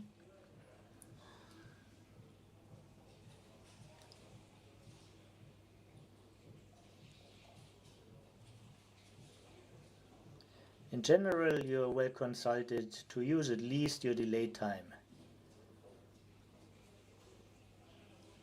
for a move.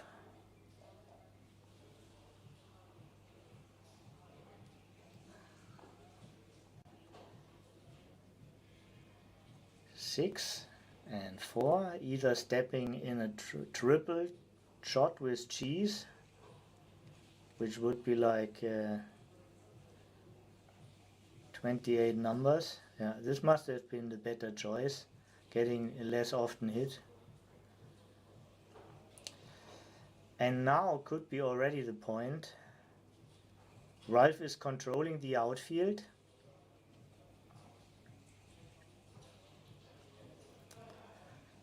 Klaus has a couple of dead checkers.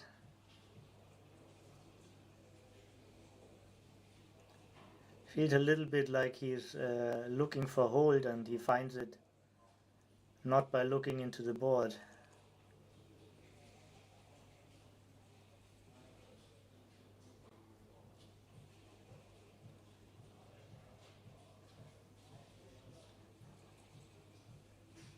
Ralph takes another shake, bringing the man to his former mid. 3-6 is a perfecta. Klaus is back to business.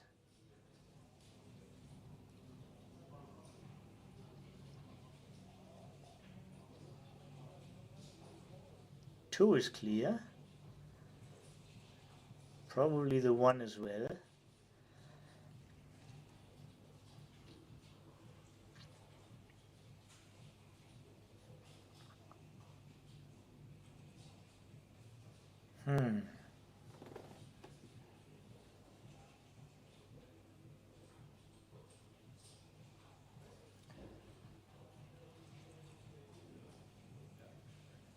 This wouldn't be my first three.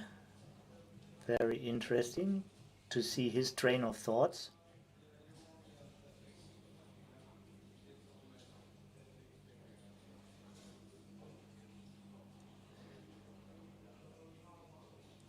I think my common part would have been to go 59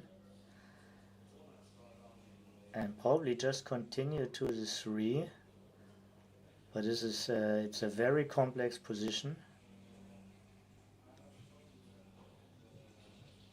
So for him this is the common part, covering the outfield. And now the decision is either making the outfield point, the priming, or the... it's unusual that one checker get primed, but it's also an unusual position. Yeah, usually one checker you like to go for the hit, but I can see it makes a lot of sense what he... the more I look into this position, he controls the outfield so good with all these spares. Yeah, I think it was a very good move. Yeah,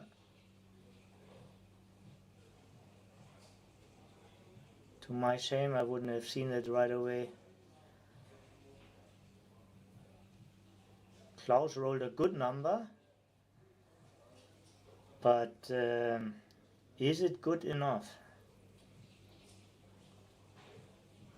Is it good enough to keep the double away? Is it good enough to take it?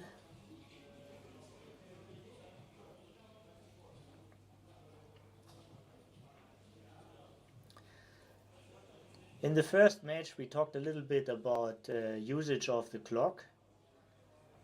I've never seen Ralph really low on time. I've never seen him with 30 seconds less or less in the last 2 or 3 games. He has usually a very good time management.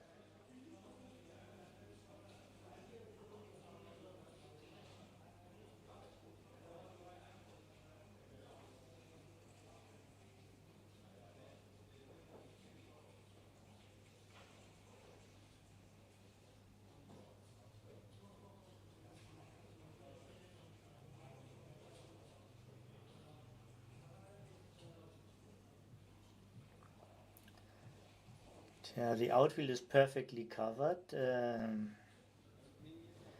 I'm a little bit surprised.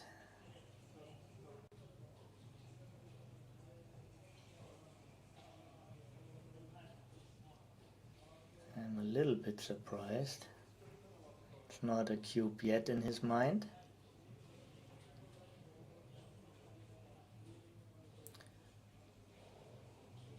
So he has the option to point on his opponent, giving him like 4 really strong numbers.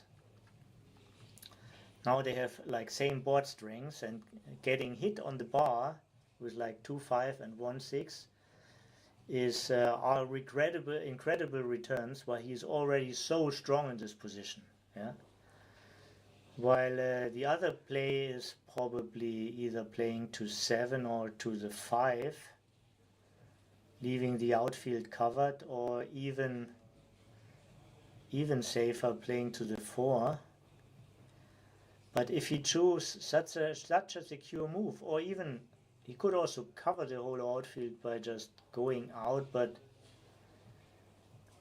he's not going into new points, and he is not securing the 14 point, which is a counterpoint to the 8, which needs to be covered. So I don't think he goes out with both.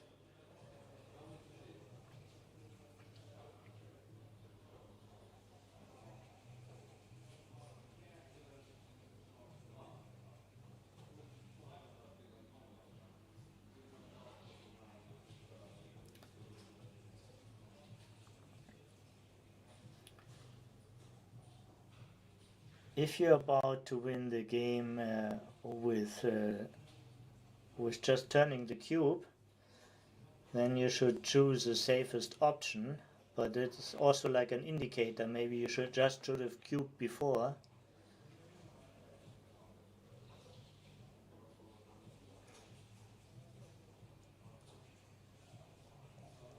Flooding the outfield, very often a strong option.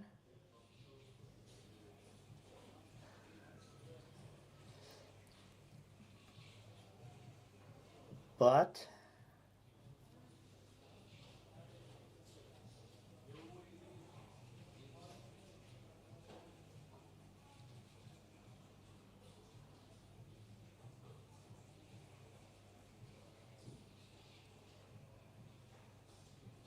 and as expected, here comes the cube.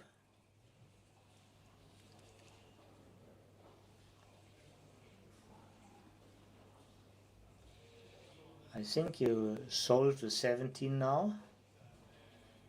Clear the 17 would be the notation for a hand transcribed recorder. So making the 14 point, which is the counterpoint to the 6 away to the open 8 point.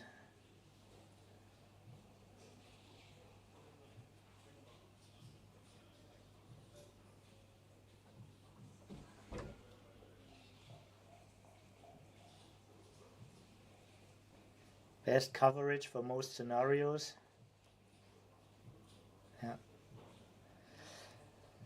Yeah, he probably he will go all the way, and then only 5-2 and double 5 is missing. It's like 33 shots.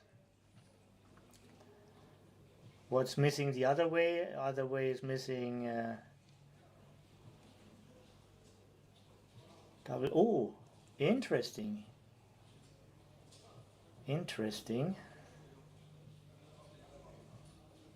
He stays back, waiting for better days.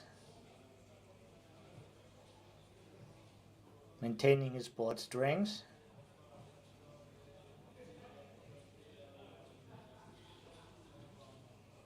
Can be right.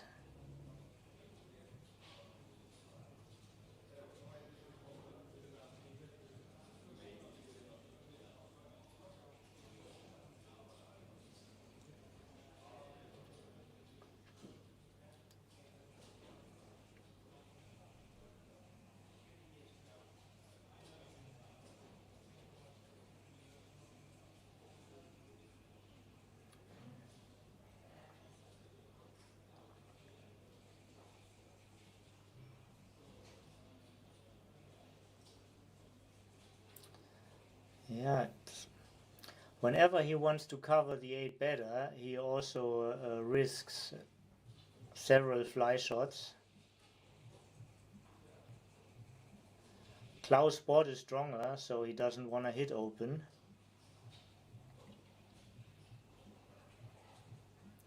It's a strong position, but it's a non-cooperating roll.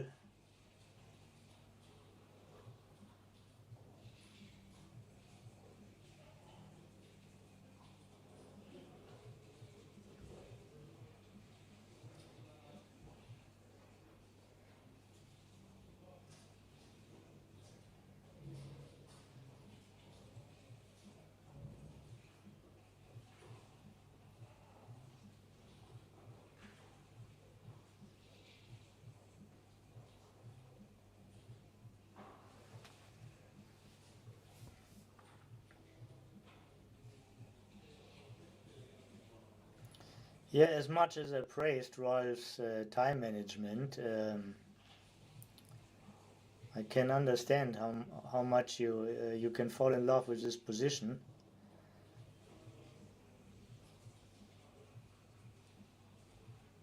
But at a certain point you need to make a choice. Yeah. Best coverage, it's 2 numbers extra.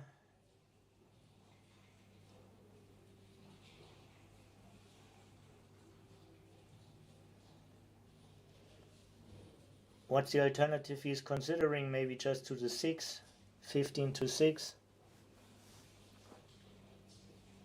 Weaker coverage, but better distribution in the board.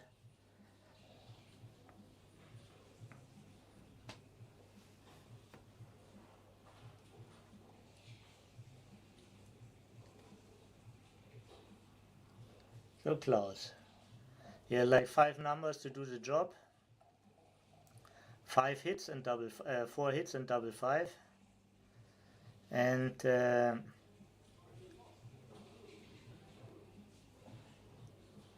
goes the 5 point and the equity. This is just a loose hit. Of course the game is not over, but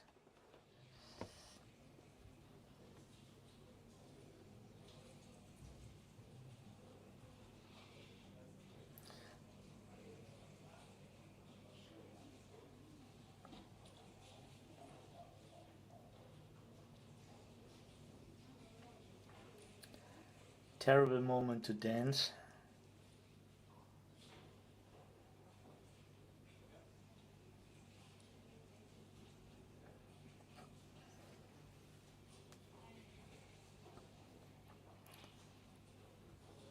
Six is clear.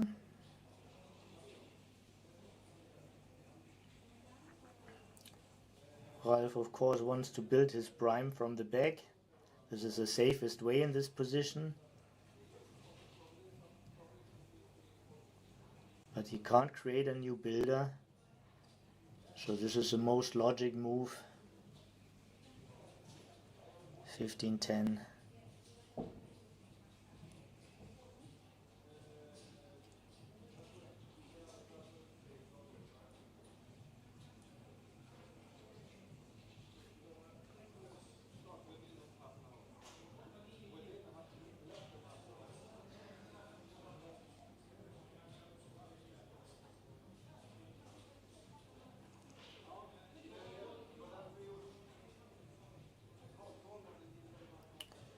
So now he will slot the other side of the prime. He's not doing it yet. It's not a big deal.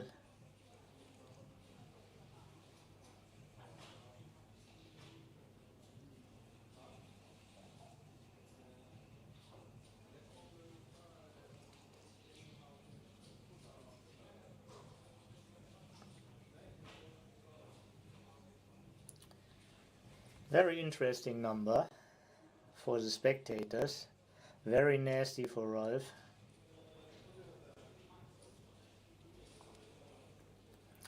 This is a play.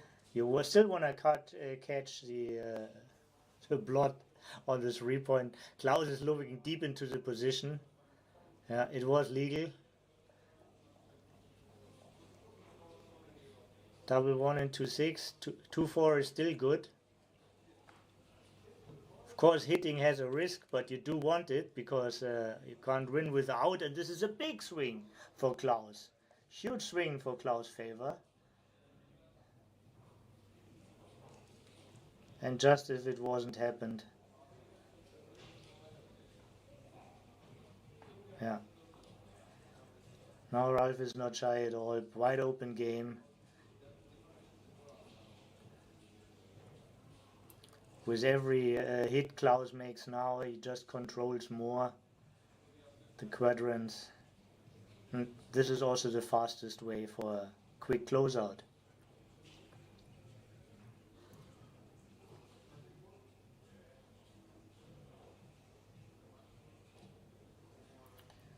Yeah, he's really using time bank, even just 4 seconds.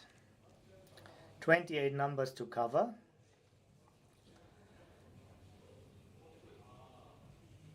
5-4 is none of them. Now it's 29 numbers to cover the ace.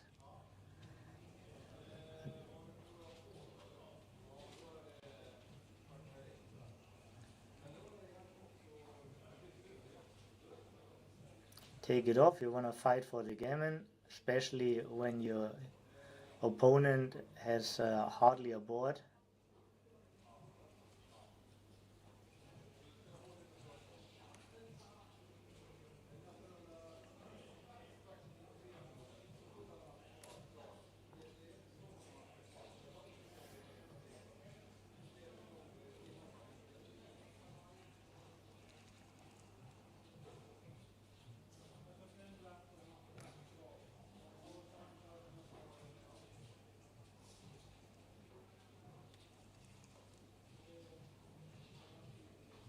Now Ralph is a huge favorite for the gammon.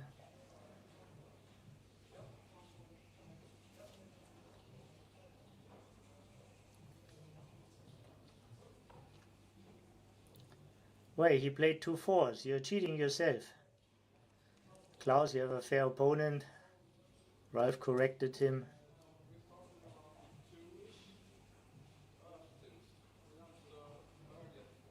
As far as I'm introduced, we're playing WBGF rules. This means responsible moves. So if an opponent chooses or just performs a play which is illegal and not in his favor, the opponent is not obligated to correct him. And I think, you know, in most sports, if you treat backgammon as a sport and the federations are aiming for this target, yeah,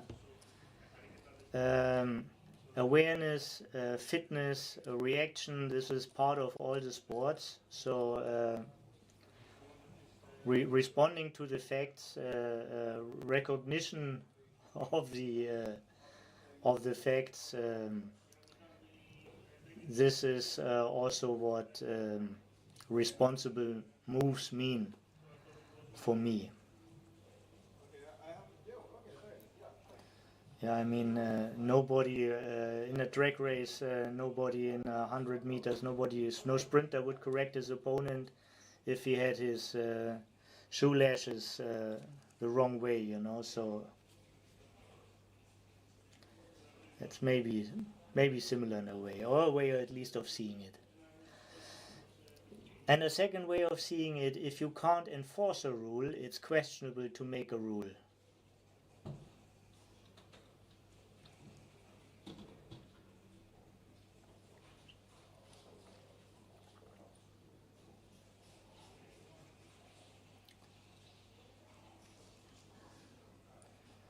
Ralph up 5-0, or as the pros say, 6 away, 11 away.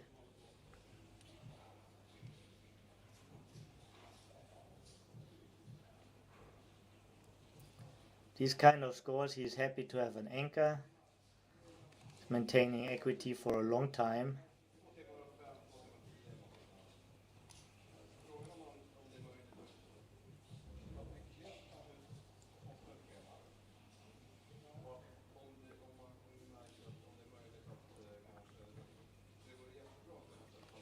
Good move by Klaus.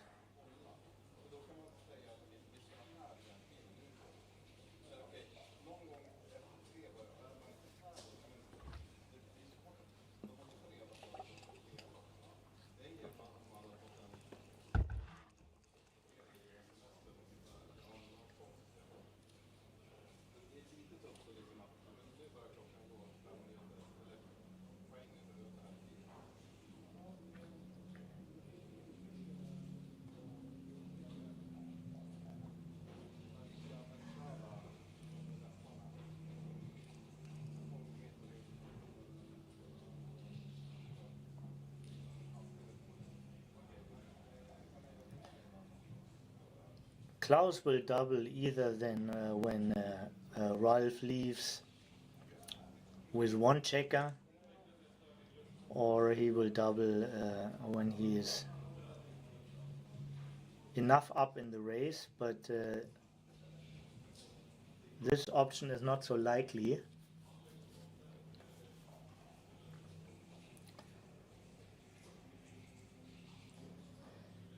It's a nice double for the race. The problem is, like, he's still not really faster.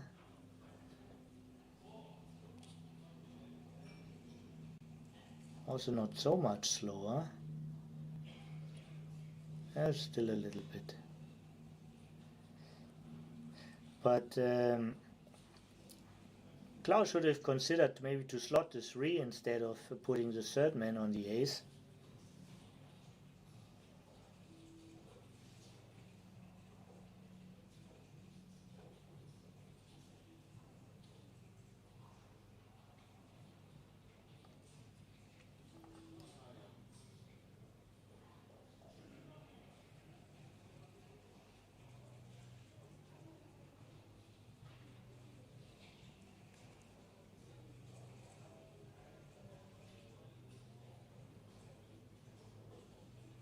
Hmm.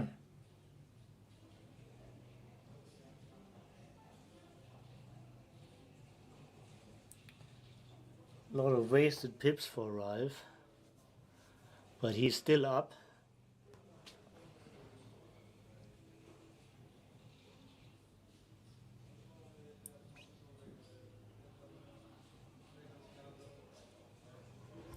Why would he give him a point now?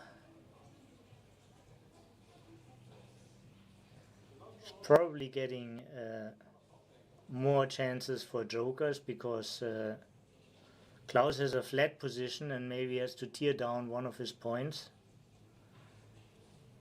Oh, and there could have been an angle for a trap play, maybe making this 3 and just 7 to 6.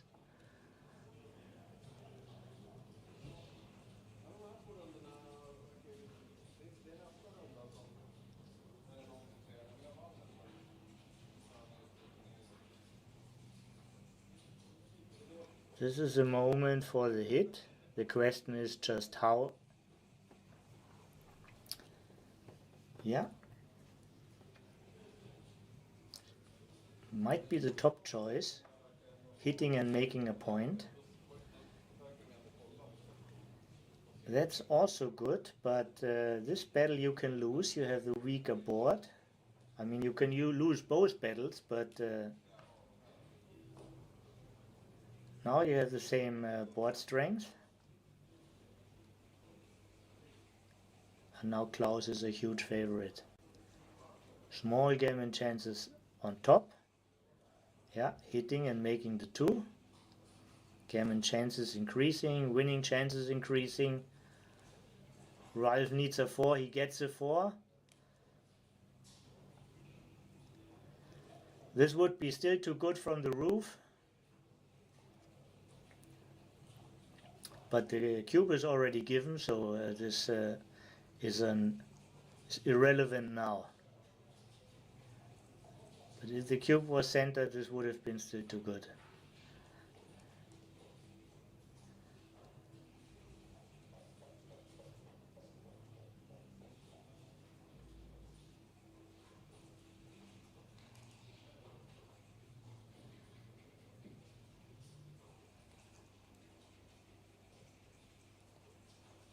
For 5, and now no, it's still the same. The cube is already given.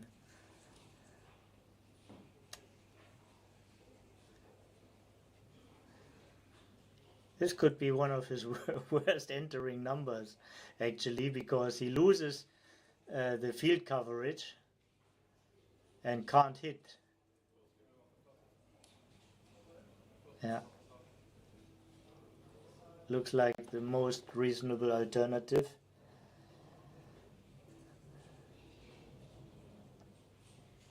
What else? Let's look together. Yeah. It's like playing 3 checkers behind the other guy. No. I don't think Klaus will choose this.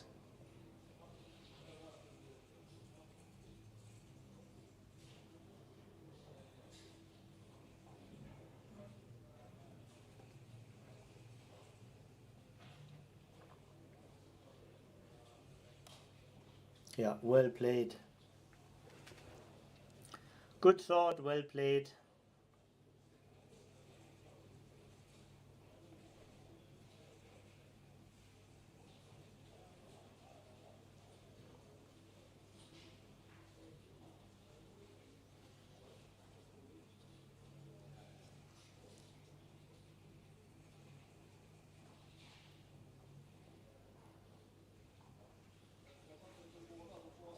And now Ralph comes into an interesting territory.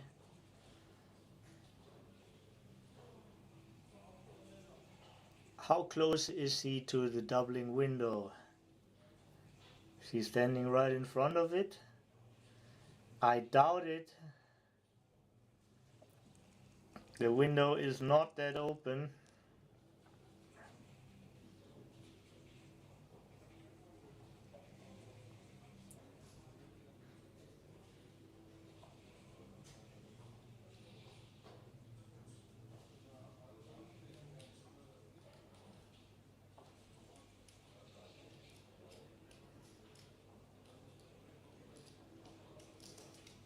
Yeah, I think Rolf is mentioning his lucky rolls, that he was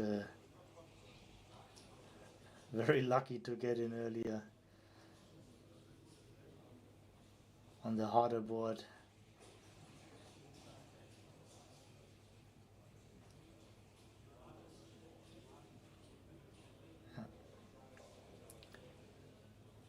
He's not lecturing, I know his style. He's in such a position, he's usually comforting his opponent a little bit. Yeah.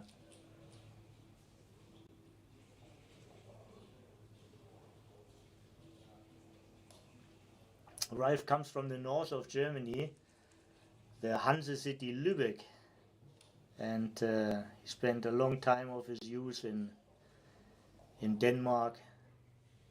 So he is very sympathetic to all Danish players.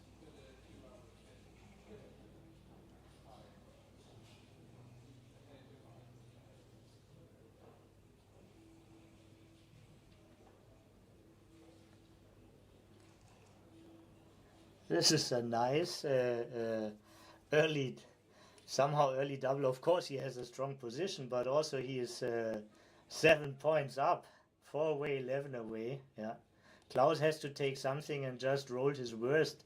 Well, let's say second worst. Yeah, worst was 1-5.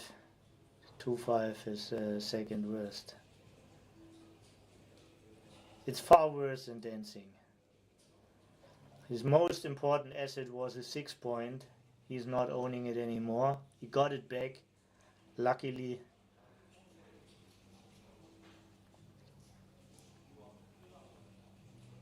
Yeah, and in 2 rolls he made out of a 4-point board a 6-point board.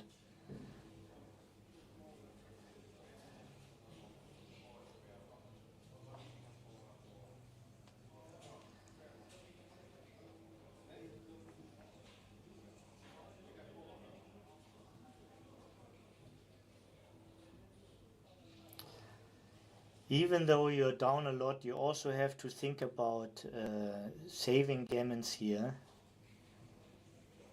if you're in Klaus' position.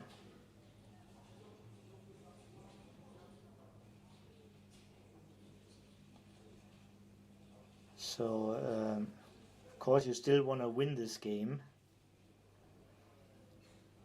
but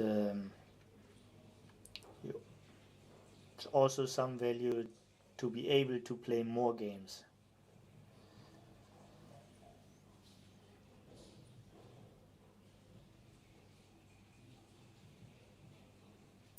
Choose your poison. Yeah.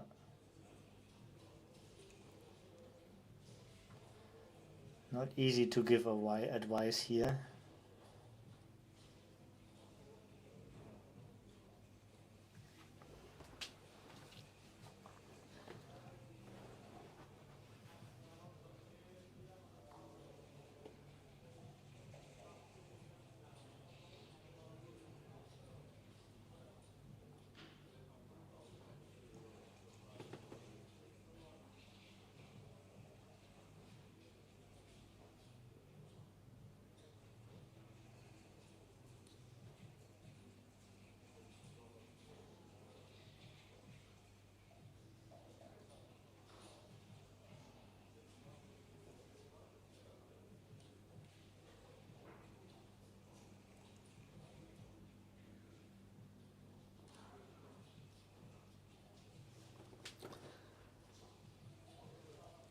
Two-one back game, which is usually badly timed. Here it's officially bad timed. She already made ace and 2-point.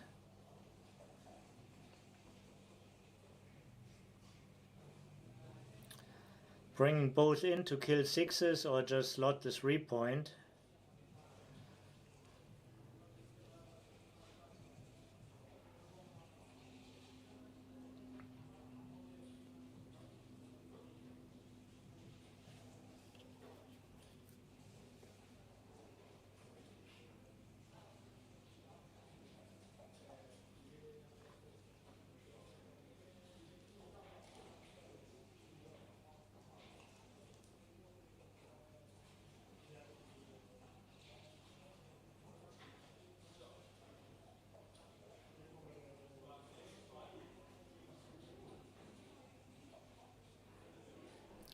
Yeah, it's a hard win, but it's possible. This is certainly one of his best numbers. Well played.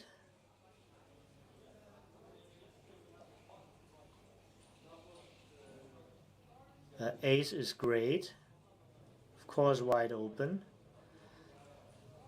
And actually, with a given score, only in America, 3-6 would be legal.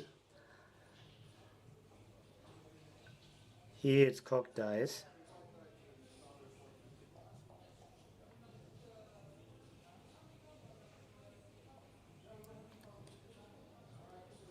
And Klaus now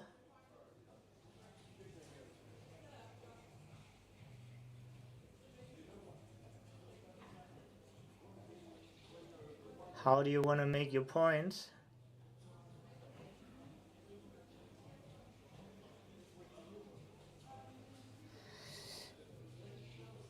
I can't see Ralph taking this.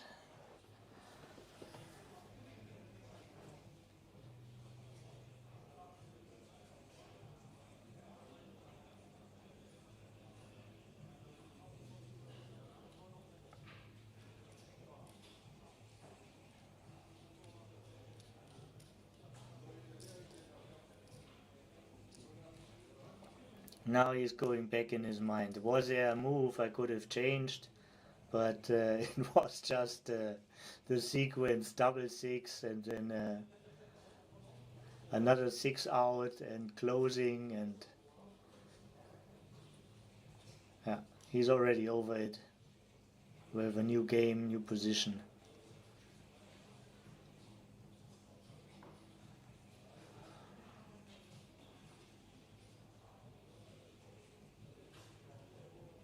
Six one makes a bar, right?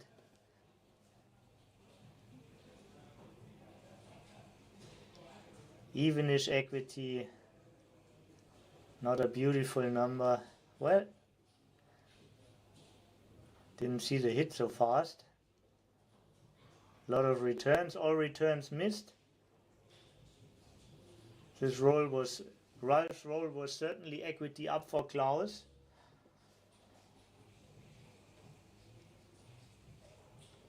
Now you should start looking a little bit deeper into it. From move to move. Still early. 5's duplicated, 3's duplicated. 5's hit on both sides and 3 anchors and hit. Leaves him with a lot of position.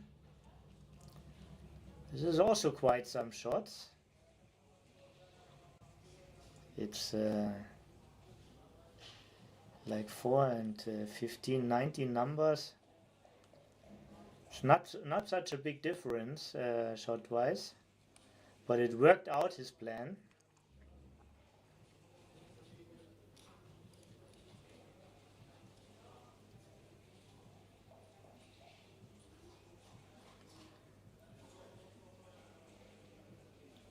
His task is clearing one of the outfield points, either the 14 or the 13, making one infield point and being enough up in the race, and then he can double. Boris, very happy to see you. My friend Boris from New Jersey. How you doing? Happy you are up and watching us.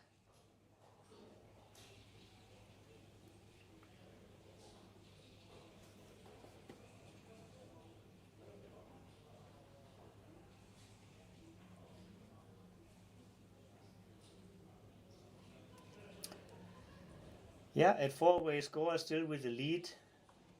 You want to win your gammons doubled.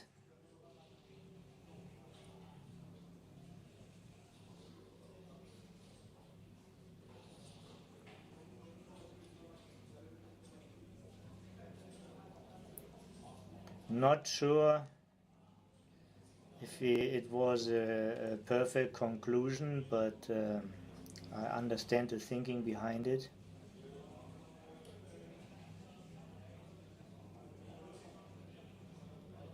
Eric Peterson, Hey, everybody is here now. Fantastic. Hello. Eric, are you in Dubai or are you in Las Vegas or are you in LA or are you in Munich, my hometown? Eric is a world traveler, great guy, pool professional, entrepreneur.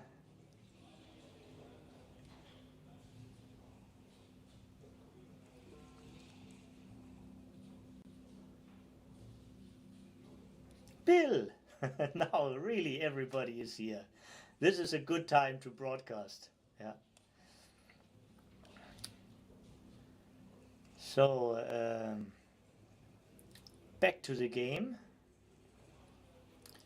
Yeah, for one, it's not a pick and pass. The position is too good. The free shots are too expensive. There's a smarter way of winning it, but probably now it's a shift. I can see a point shift here. Some little extra gammons. Plus you easier clear when the opponent is waiting on the roof.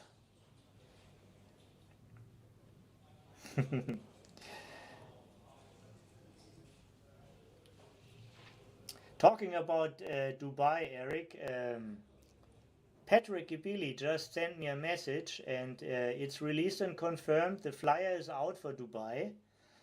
So everybody who is interested, there's a 50,000 added tournament in Dubai coming up soon. Shortly after the Mardi Gras New Orleans backgammon tournament. So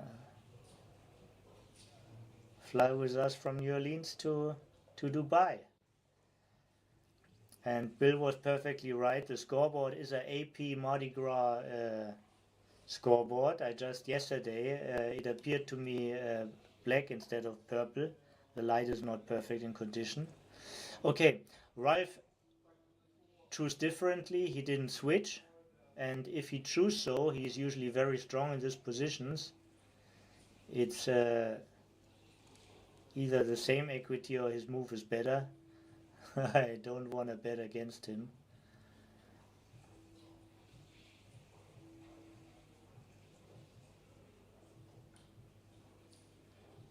This is one part of the common part.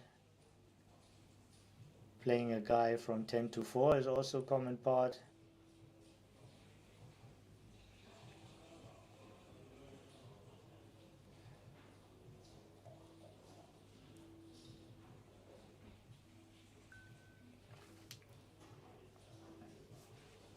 Common part, just for everybody to explain, is if you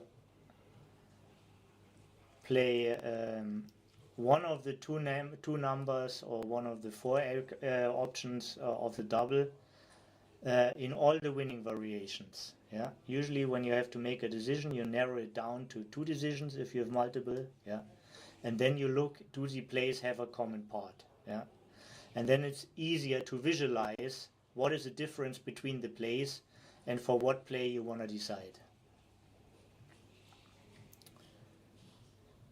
And now there's a 2 to play, and Klaus does have chances again. If he hits this checker, he can counter prime Ralph.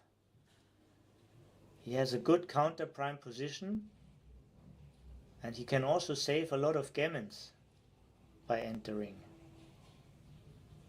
So Ralph cannot give up his prime. His options are 5-3 or 4-2. And this looks a little bit smoother to me. Klaus chooses this moment before the ace comes. And now they talk, they know this could be the game of the match.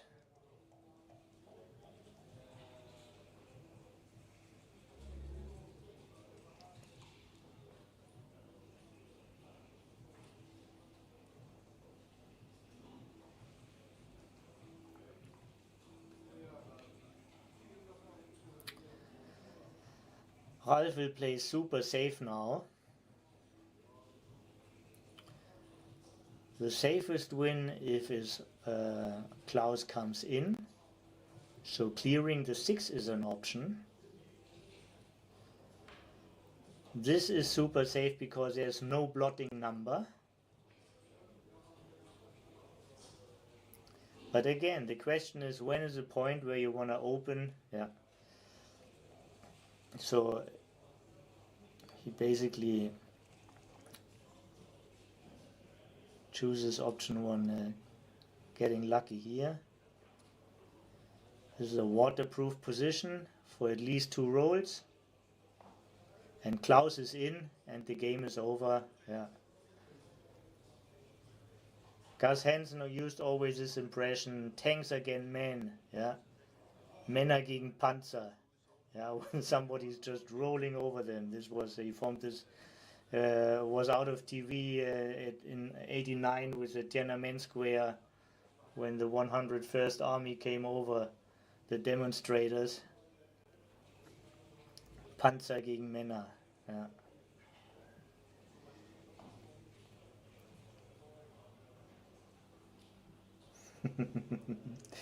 Yeah. Okay, thank you for this match. Big congrats to Ralf Jonas, twice Swedish Open champion, twice Nordic Open champion, twice Paris Master champion, twice Super Jackpot winner in Monte Carlo, yeah, and lately just won the North Cyprus tournament with 20,000 added. That was last. No, it was not last. It was just a couple of months ago. It was this spring, right? Yeah. So this guy comes to win, and Klaus had his chances, but didn't roll too fortunate. Didn't find the tools to put Ralph under pressure. So the way this beautiful tournament works, this is a pure 2-live system. This means after every round is a new draw. So we need all matches to finish before a new draw is made. It usually takes about 2 hours with 11-point matches. So we expect the next round happening in about an hour. Yeah, we have a little bit time to talk more if you want. If you want to show up in the chat, if you want to ask questions, I can tell you a little bit here about the circumstances of the tournament. I'm sure you find pictures in the internet on Backgammon News, or go to the Swedish Open on Facebook. Yeah, it's the best time to be in a Nordic country. It's the summer. We have hardly any sunset. It just gets it's a little bit of darkish around 1 a.m. But we have like 20 hours of daylight. This brings a very strong energy. And it's a beautiful room. We have a big front watching the coastline. Big window front watching the coastline from the playing room.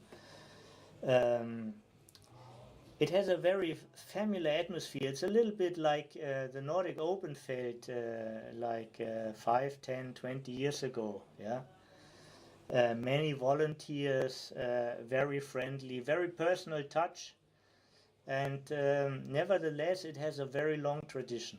Always a little bit reframe, new shape, new people who contribute to this product. Yeah, this time the main producer is Johan Moisset, the current world champion. And yeah, he's a very happy host. Conrad does an amazing job to make everybody feel comfortable, helping with arrangements when people need transfer or anything. Yeah, he is a great organizer, and I'm not so great with the names, but they are magnificent people who do the draw and to watch the jackpots, and it's very, very personal here. And the food is nice. I was swimming in the morning. That is a little bit chilly. It's not for everybody, but there's a sauna nearby, and it's just beautiful. 8 o'clock, you can go to the sauna and then hop into the sea and have a little swim and go back. So all that is great. And now back to the sport. We expect the next round number 3 of 8, in about 1 hour. And I hope to see all of you back in the chat and on the stream. Thank you very much, and see you later.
So, welcome back.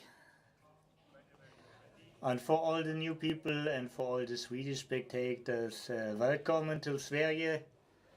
Round number 3 of 8. Till we got a winner of this nice, traditional, established, cozy, great tournament here. Super interesting pairing. Ricardo became a dear friend over the years. First time I've seen him 2002 in Morocco at a tournament. And since then, there have been hardly any tournament in the world without him. And Timo, the guy with the sunglasses, is a super interesting character. I never managed to talk to him, but I've seen his matches this year in Nordic Open for the UBC contender, and he was a guy who impressed me the most. And I'm really happy to see more from him, and I think it's a great opportunity for all of us to see him on stream. Fast start.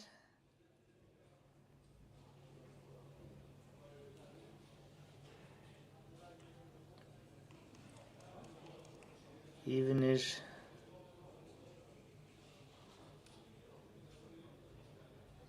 Positions. Feels like whoever's on roll is favorite. That's a strong number. Gives Timo good compensation for his 2 stragglers back.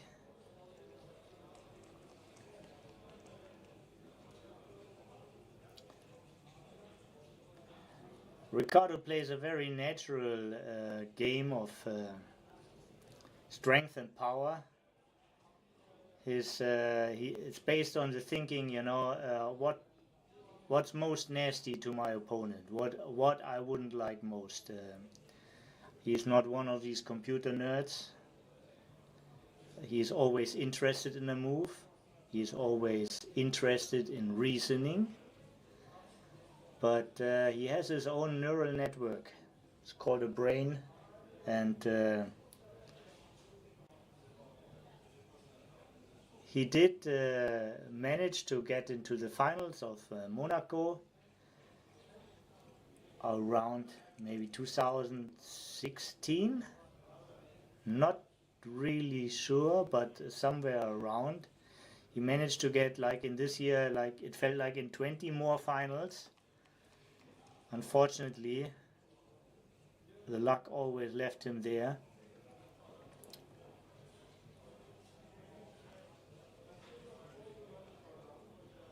And now Timo has to re-estimate his position here. Already escaped with one of the 2 men back. Welcome, Bill. Thanks for letting me know that you're here.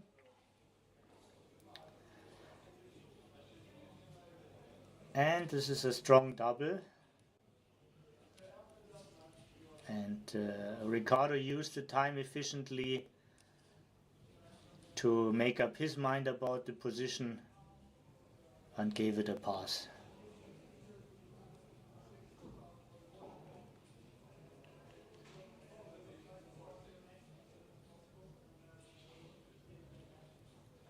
For 3, one of the openings which changed over the year with different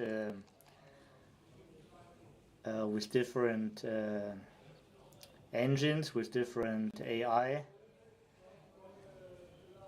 So now we play it like this. 5-2, this is an old concept. I used to play the 5-2 like this after a 4-3 opening like that, like 20 years ago. And I remember there was a guy from Hamburg, Wolfgang Griese. He gave me a printout, a long argument and examples why this is not perfect. It's not really bad. It's an interesting concept. It's usually right to slot with the ace when the opponent brings 2 men down in the beginning. But with a 2, the computer doesn't love the move, but it's not far from the truth. It's not far from the truth. Okay. And maybe now slot again. Okay, he decided for the split. Very reasonable.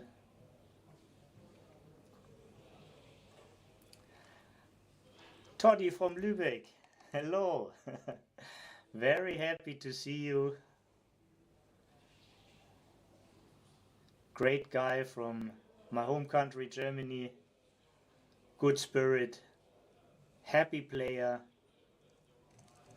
Who join us here in the chat.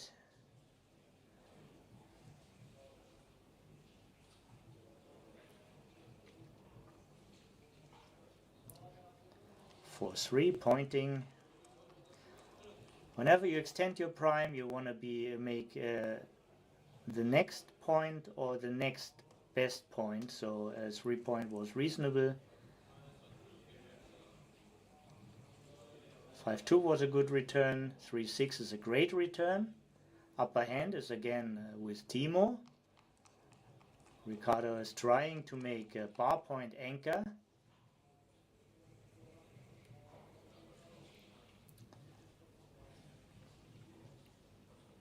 Clearly failed about this. Only 5-2, double 5 and double 4 is not hitting. And on the bar point, so Timo has a very strong position. And his estimate is maybe, if it's already too good, the double is pretty clear. This is a double pass. Good fast decision from Ricardo. I'm sure again he used the time of his opponent to make up his mind. And we talked a lot about the use of the clock. And Ricardo's style is also to use more time at the end and less time at the beginning. Pretty similar to the first match we saw from Jürgen Grunstedt.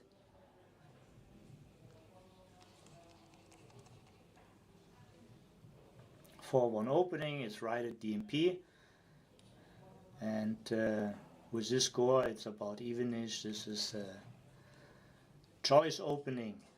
The downside is half of the rolls are hitting. Just happened.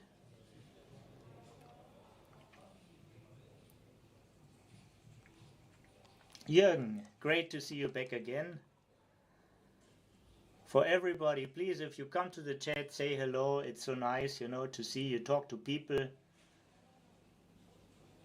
I'm here in a small room, only seeing walls, so it always brightens up my voice when I see people are watching and there's a good response.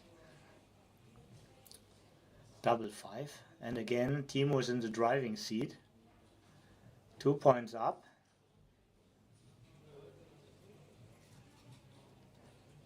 And with the anchor, the 3 point is a little bit less of value, so he saw if maybe 16-6 was an option, but still he decided to make the 3 point, probably to give him, to take away numbers which he otherwise would use to make his 5 point. I don't know. Timo is a master of the game, but I'm not sure I understand yet all his angles, how he sees the architecture of backgammon. As I say, one of the sayings of Bill is backgammon is a game of fine margins. I like this quote a lot and I like to use it. And fine margins means you have a weighing decisions, you know, you put all the good things and bad things and see what's heavier.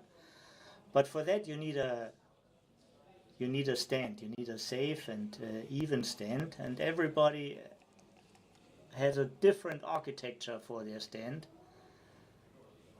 And I'm really happy to see more of Timo. He absolutely impressed me at the contender tournament.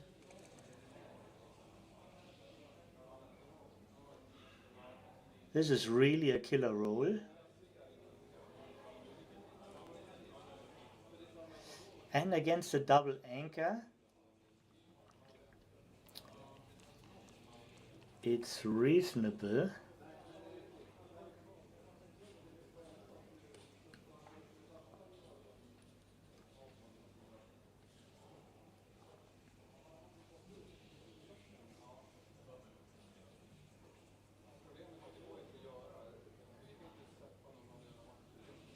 Mihai from Vienna is with us in the chat. Hello, Mihai. Happy to see you.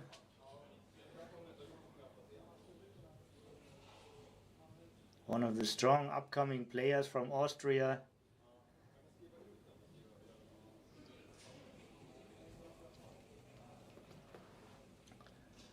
So now he's counting shots. He knows there's 15 hitting numbers on the opponent's 5 versus 4 dancing numbers, and then there's a couple of numbers where he hits in the outfield. It's like another 5 to hit the 2 on the 11. Then there's like double 3 to make the 4 point.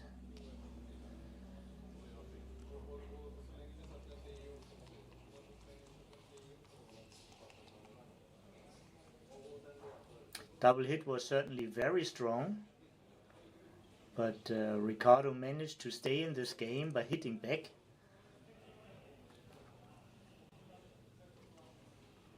Tapio, countryman from Timo, joined us in the chat. Maybe you can tell us some background of Timo. Maybe you know him. Maybe you can tell us in the chat where he is from exactly in Finland, what's his playing record and so on. Share information with us if you can.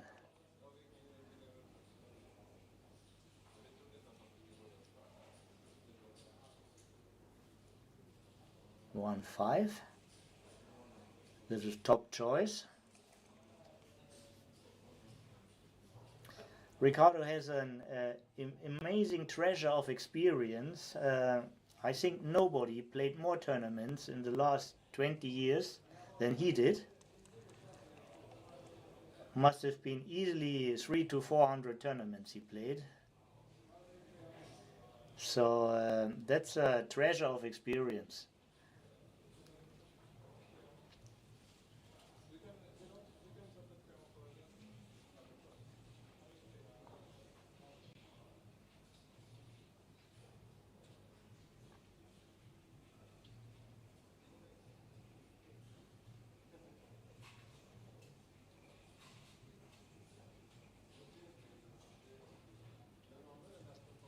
Good move. Yeah. Tapio, that I mentioned already, I agree with you. As I want to say it again, he really impressed me at the UBC Contender Tournament. So he is from Helsinki, this is confirmed now from Tapio. And says he's also a good friend.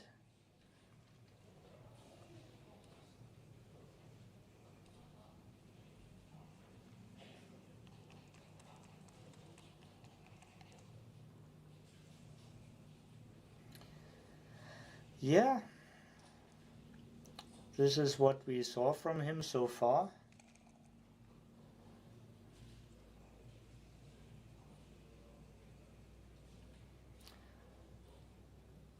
And it always impressed me when a player finds this extreme strength without having another great player around him. Yeah. So I want to ask him one day how he studies and how he managed to get these low PRs. 4-3, great to enter, but 3 is not a treat. So he has two options here, either slotting the 5, leaving a very stripped position and leaving a double shot, but also duplicating the 3s. And this is the ace 4 of the 7s, plus 3, 5. So this is 17 numbers. The other player 17 numbers plus the 3 is also hit on the 4.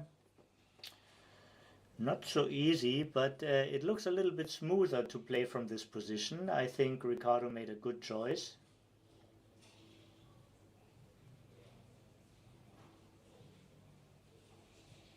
And one thing we see with him, playing keeps you young.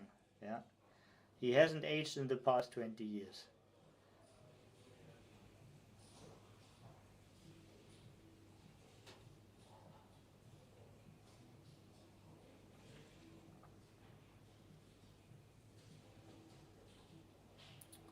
So after counting the shots, he also wants to know his racing lead, and he wants to check about the bad sequences. Like, what would be like the worst scenario for him?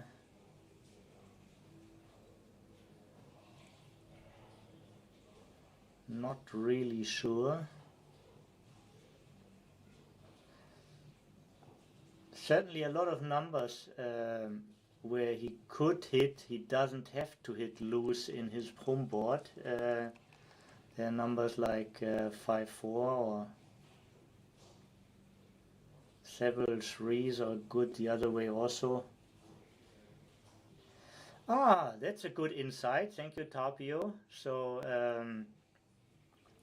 Timo is a big thinker, and sometimes he needs more time when the clock provides for him.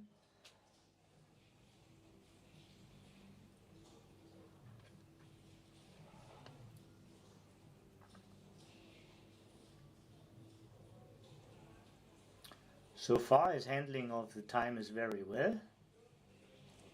Yeah.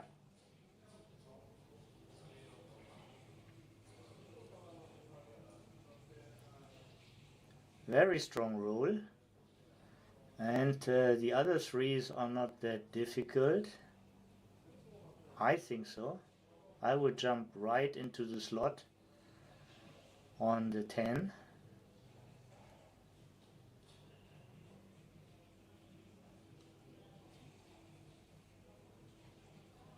Giving me most freedom of play.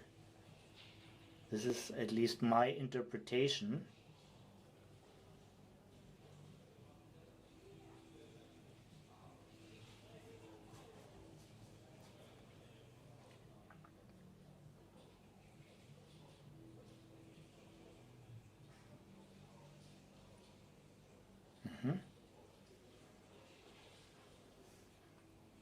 This is interesting.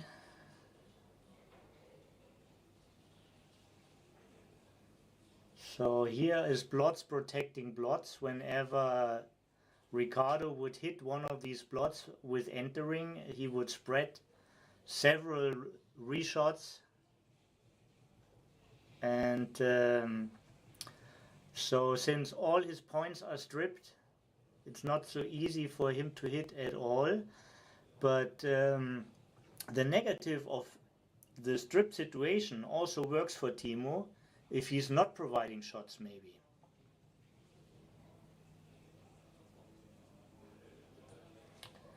Very interesting move. I'm curious. I'm curious in the analysis.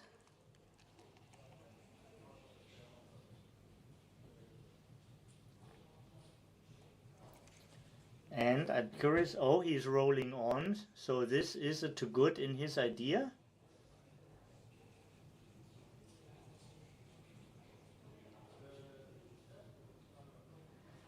Yeah, and now you have all these plots, and the only thing you can move is your remaining point, and now you start getting shy. Okay, well, if this is the 4, the 6 is forced. Maybe move the 6 first. Yeah, it's anyway, it will end up the same way. Yeah. Oh no, this is also of course a 6. Yeah. This is also of course a 6, but the pattern of block protecting plots is still active, so it's not real a danger to do this, and This is the best way of cleaning the mess up. So if he stays out, it's the best move, and if he enters, it's usually not that bad. Only if he enters like with a small double. And Ricardo will really think about hitting, because it's unlikely that Timo cleans up all the blots, and maybe he's in better shape to hit next time. I like his thinking a lot. Very natural understanding here, Ricardo. But of course you have to check this. Can make every choice only once.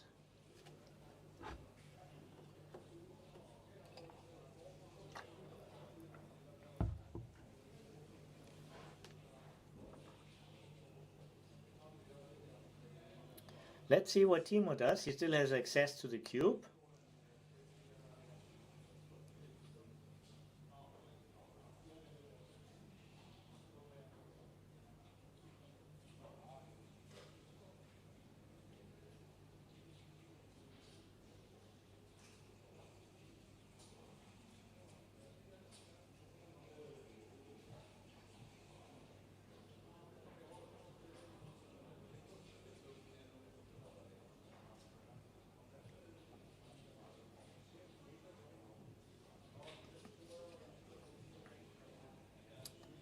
Timo doubles, and I predict that Ricardo gives us a pass again. No. He has a taste for it.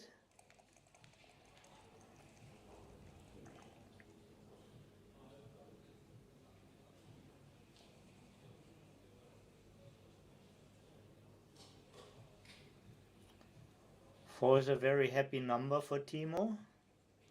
Can't complain about that.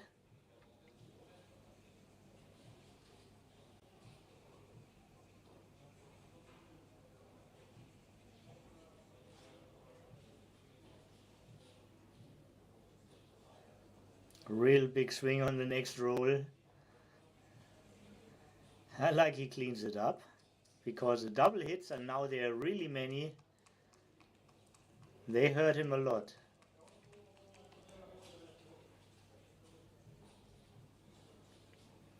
The downside of lifting, now you can't make the point.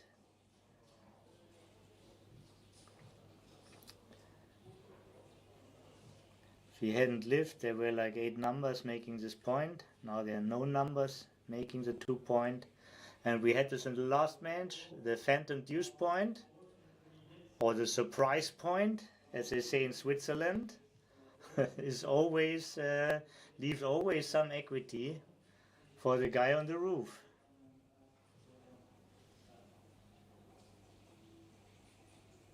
Yeah.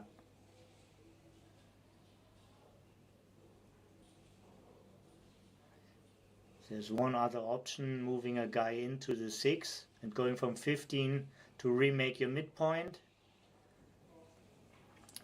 Timo is highly focused, we can see this, we don't see his eyes, but probably laser eyes, probably he has to protect us from his eyes. This is how focused he is. So he will go through all these sequences. This is a technical decision. The strategy is clear. Just have to clean up the mess. But still the concept is active, like if Ricardo hits, he gets a ton of reshots. Yeah. He just wants the smooth way, not to bust, not to clean up against these 3 points.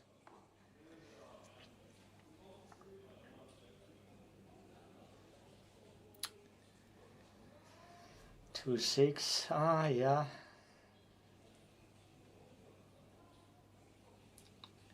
I hear you well, Ricardo, and I don't know it better. would have been a feast for Timo with a 4-1 sliding through all these blots.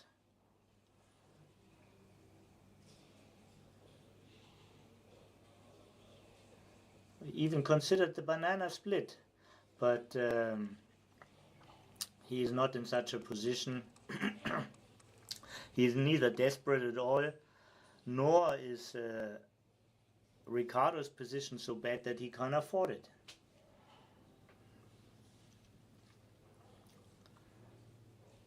So Ricardo is really challenged by his rolls, never gets what he wants. He had like a couple of nice rolls where he could at least make a point and hit this guy. 27 hitting numbers and a lot of combinations of them. Probably most would either make the 5-point or the 2-point.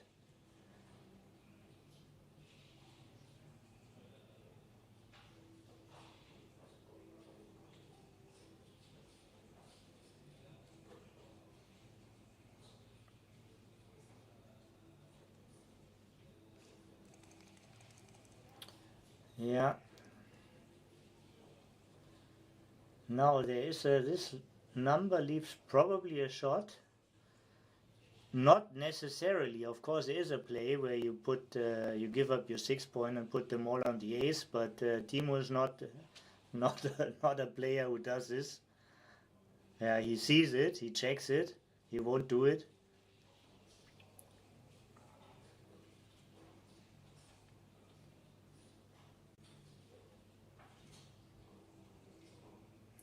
What's most natural? Now look for the most natural picture here.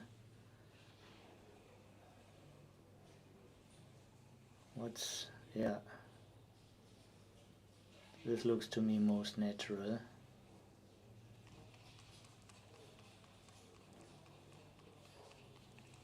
Any ace, if it's not an ace-4, will hit with a point. Now probably also has to hit with an 8.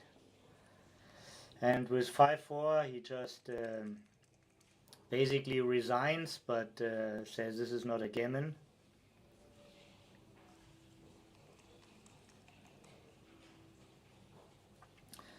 Timo still has a chance to win a couple of running gammons, but Ricardo is a favorite to save the gammon here.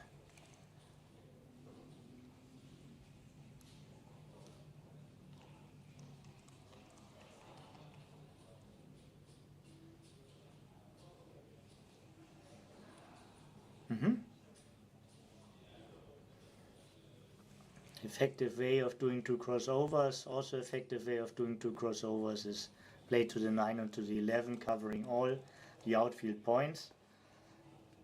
So next roll is no number wasted.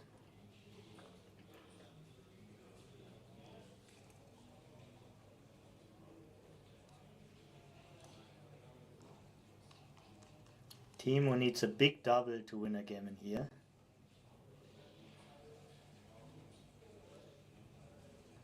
Good move, Ricardo.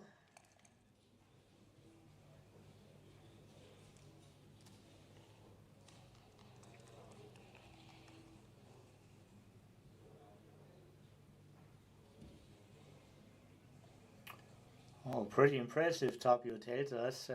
When Timo plays speed, his PR is mostly between 2 and 3. So this is interesting. Even though he is a good fast player, he brings himself in time trouble when he has time. And this saves it, as Timo has 5 men left. He can only take 4 off with his best roll. And Ricardo will pay off for sure. Yeah. One last check for PR. Ricardo could have claimed the same for himself because he hasn't taken a man off, but common understanding, and probably both haven't registered for BMAB. That was just the end of the game.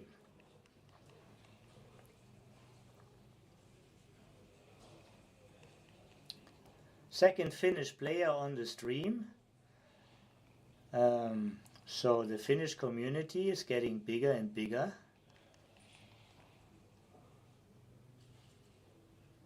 Ricardo himself is from Lebanon, but he is a flat in every city. He is truly a world citizen, but he loves his country and has strong roots.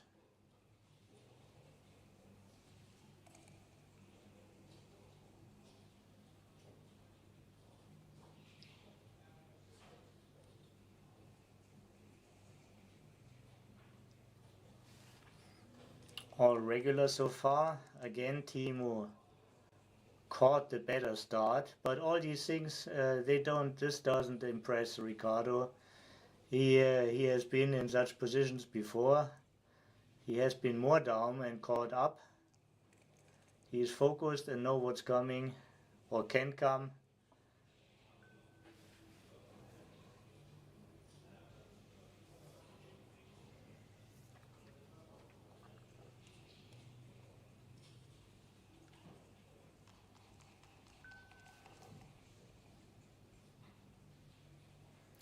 And please, if you enjoy the chat, let other people know that we are here, that we are broadcasting, that we are trying to set up a nice product.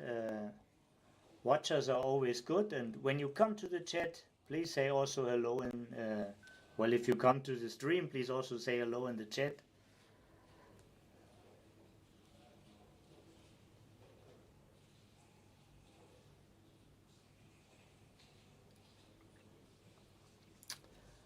So Ricardo needs to perform now.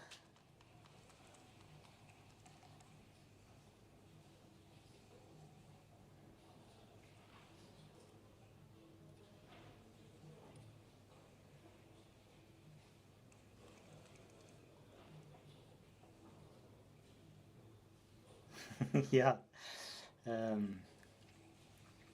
Bill Wright tells us that Sebastian Wilkinson, one of the strongest players in the world, says he likes a little bit of time pressure because then there's no room for stupidity.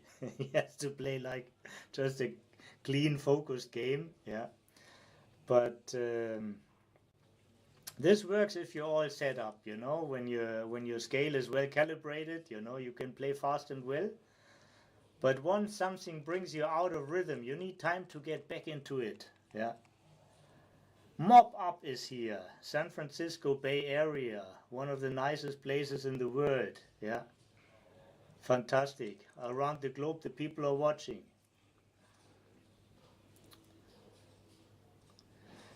And this position would have been a double at many scores and at many positions. But with a 4-0 lead, Timo is more conservative now.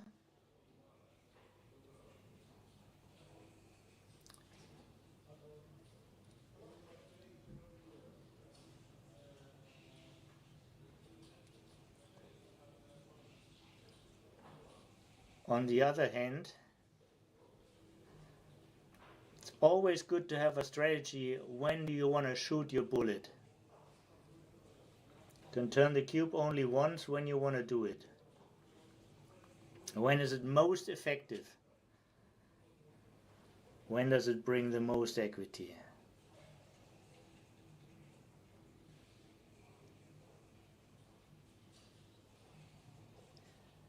Even if he doesn't do it now, he has to set his strategy. And once again, I already mentioned it yesterday in the warm-up commentary. This is a quote from Muhammad Ali, who says, better a bad plan than no plan. But it shows the importance of having a plan. It's not right just to move checkers around. You want to have an idea of the following dynamics.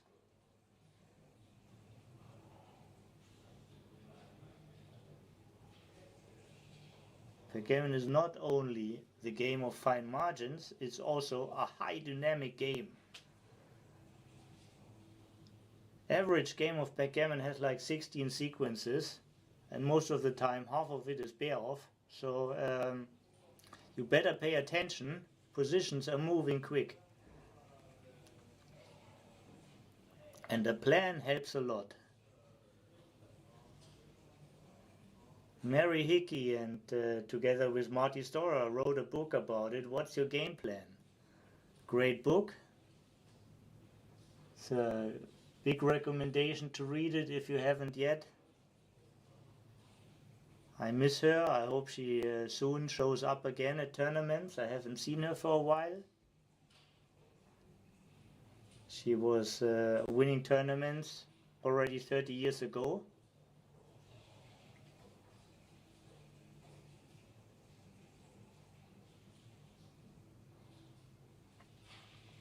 Back to this game. Timo is still left with a 5-4. So this is super safe right now, but Ricardo will keep his position, and there's hardly any positive development if he plays like this. Okay.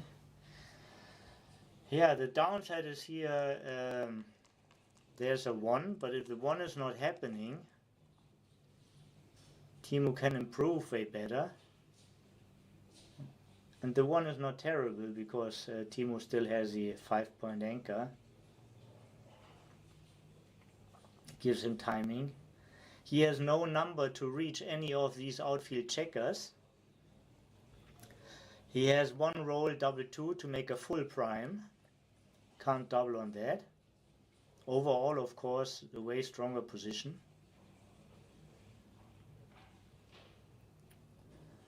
Looks desirable to step up because from the 23 he sees daylight.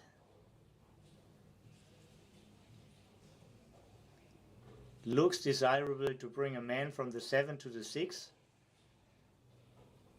Just a picture of distribution which you like to match, you know. We all know you want to have a spare on the 6.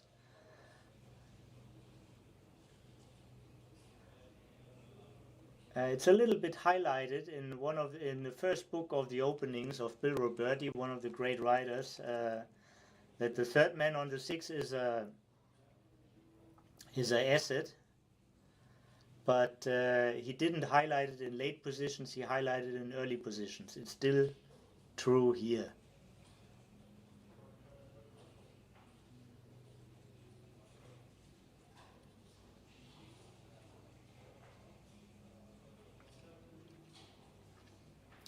And now,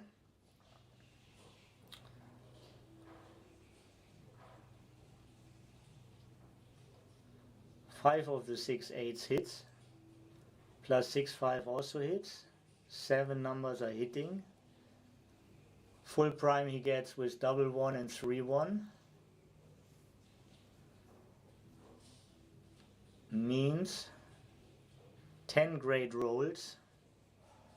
Far better position. What's like his worst is maybe like 5-4 when he can't move the back guy. The worst is if he is left with a man on the 23 and either has to lose his anchor or burn his well-placed spares. But even if he do so, he remains a favorite. Problem is the lead in the score. What is the value of this lead? Yeah.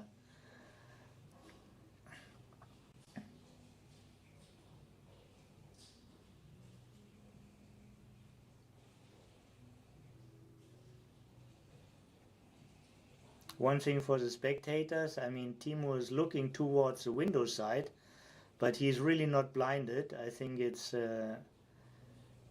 just a little bit maybe emotional protection, these sunglasses, because we have good light here but not blinding lights in the room.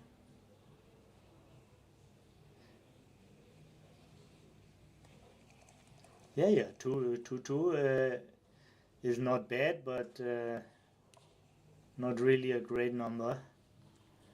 The 8 is really a great number. And we saw action and very well understandable. And now we see action from Ricardo.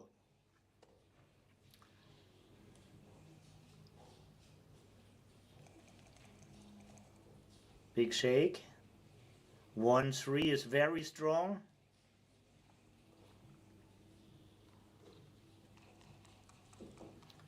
One of the 17 numbers which hit on the 20. Now it's less. No, it's the same amount because 2-4 is hitting. And interesting, I think he has to make the advanced anchor. Yeah. And probably not clear at all. Could save a blot just as an insurance. If you bring this guy closer, yeah, you would like to make the 5 point actually. Yeah, this is an active builder. Nice strong play. Locking in 4 people is his goal. So this is a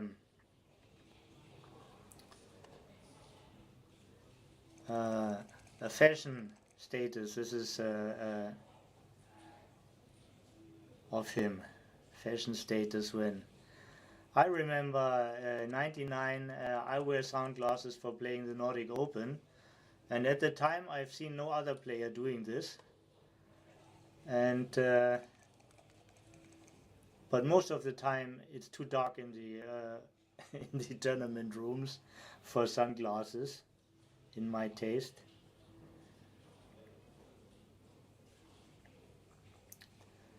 Yeah, bad news and good news. The good news is he could still keep his 5 prime. The bad news is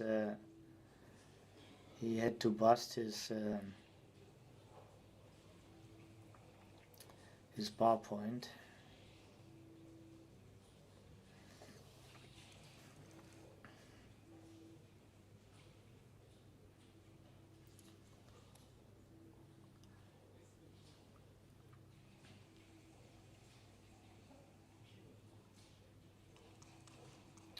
Six is very well wanted.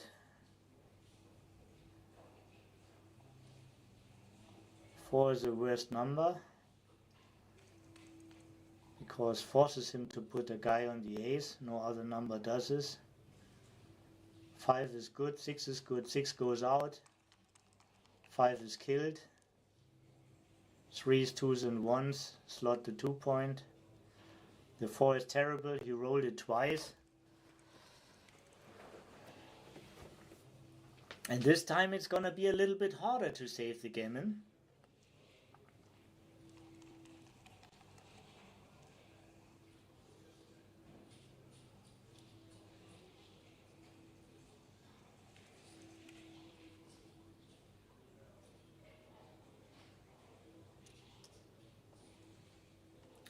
Especially against these rolls.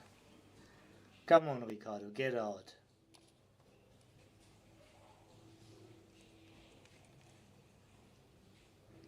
At least he preserves the 4 and the 3.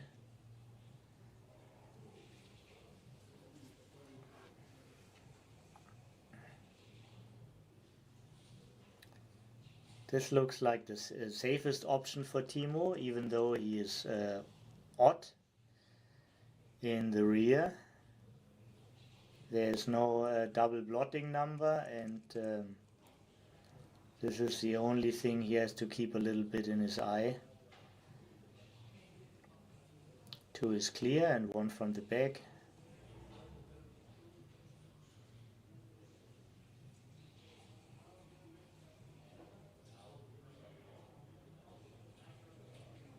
Yeah. More or less a standard move.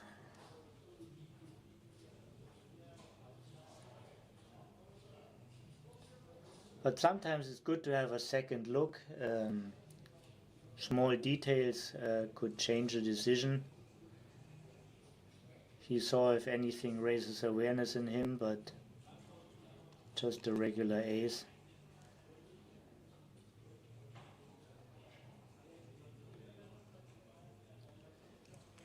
Without a shot, it's very hard to save this gammon. Ricardo needs some cooperation of the dice now. What he certainly doesn't like is to lose a triple. Yeah. So he's well consulted to leave the 24 because and now he's also well consulted to leave with the last guy.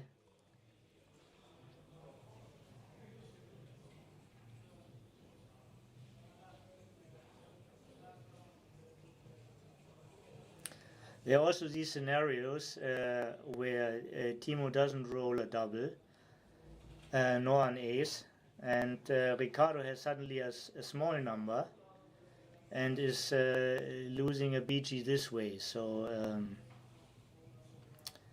I'm pretty sure he will leave. He's very experienced. He knows. Ah, okay, no, he thinks he needs to grab the bull by the bullocks, huh? But now can't stay there to wait for an ace, and lucky to have a number where you can break the contact and resign a gammon here. Yeah.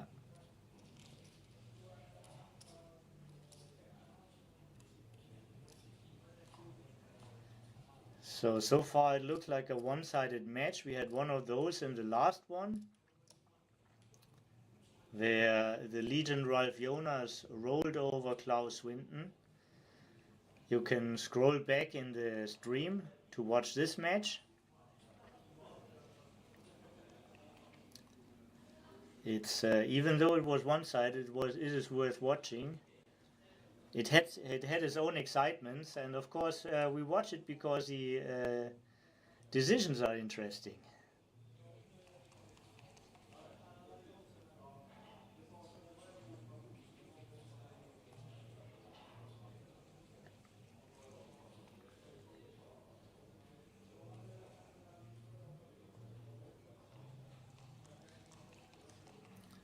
Ricardo is very trigger happy now. He doesn't need many threats to turn the cube. But of course he needs to be a favorite at least.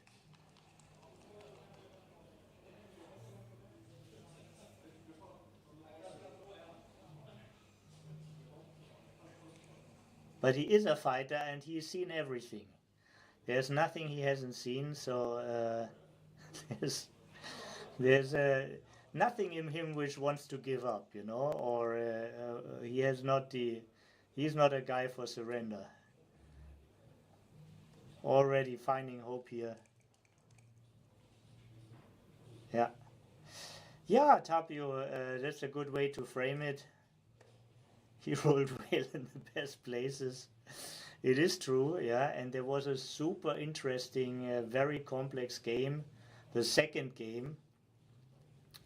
So it's a true treat for backgammon lovers. If you wanna scroll back, if you haven't seen it live, yeah, you shouldn't miss it. And now we have cube action. Tapio danced. It's a great opportunity for Tapio if he turns it around to go to Crawford. The cube is basically dead. Very hard for him to turn it. Ricardo basically can take every back coming four.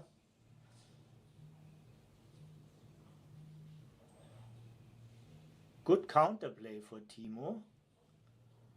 And still work to do.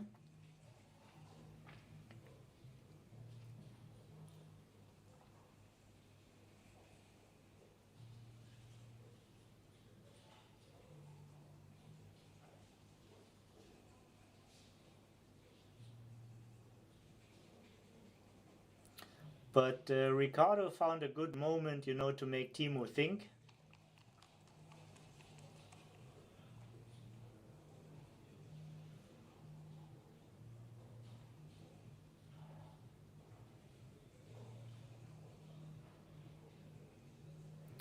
how to handle this position now, and Ricardo has a clear plan, aiming for gammons, catching up. With the eagerness to catch up in the match, he makes another point.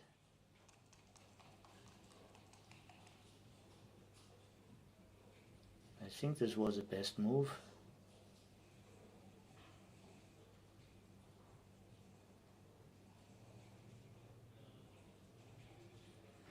Yeah, the back checker is not really under pressure. He has a lot of other checkers to use.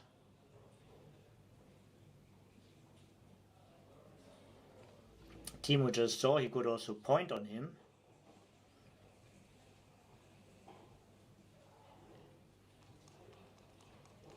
"12 hits, ace and double four. Couple of other good rolls. Yeah.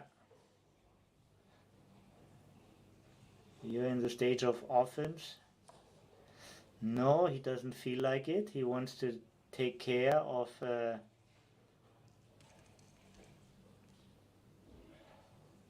this problem. And maybe he would have been consulted better to make another inboard point.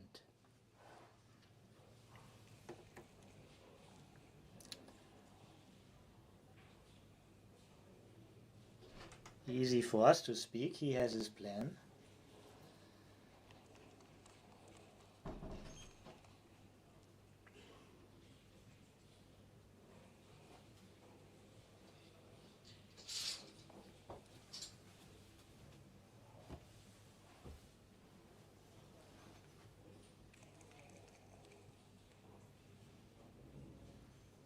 Double five. This could be one of these rare switches.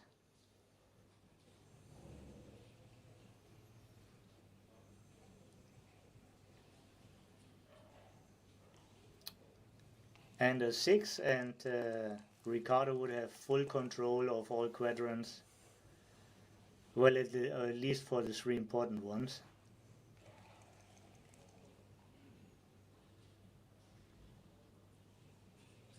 Six-two comes very util for Timo. Jumping out, taking care of his last remaining problems, the 2 back checkers. So you don't want to make the bar point.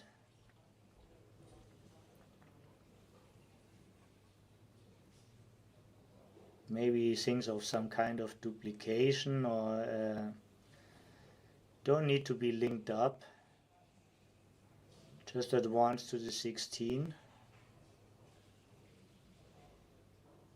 But since he has options, he wants to consider them all. It could be very well the last game. He's reaching for another checker, having the cube on his side. With a 3 away, 11 away lead in the match. So this is a moment where you want to take time. You want your decisions as deadly as they can be.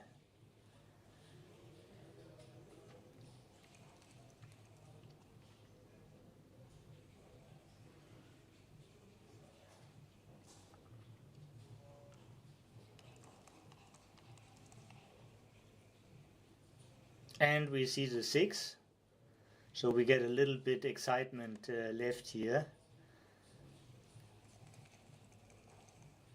Timo has 3 pointing numbers, double 2, double 1 and double 5. Lots of pick and pass. 2-3 is one of them. Ricardo roller 6, show us more of this match.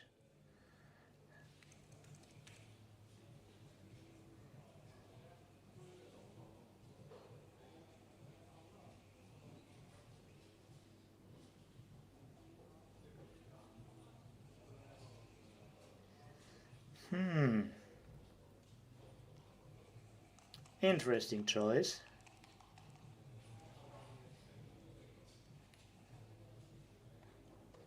And Ricardo, the old sniper, waited for his moment.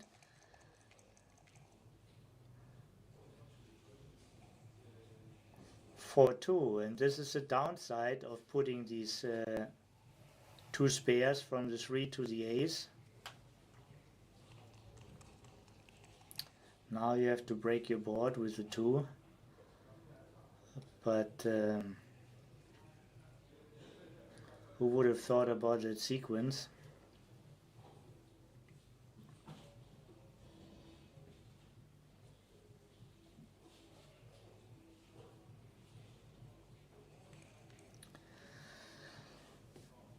That was an interesting decision. Ricardo has his execution is much faster than my eyes.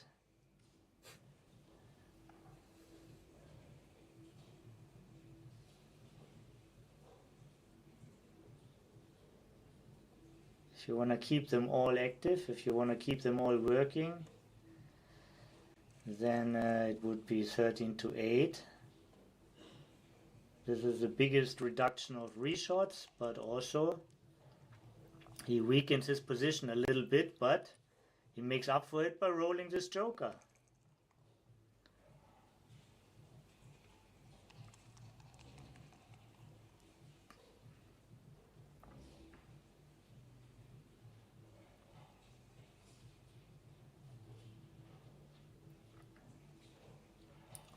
It's actually pretty safe to bring it to the 10.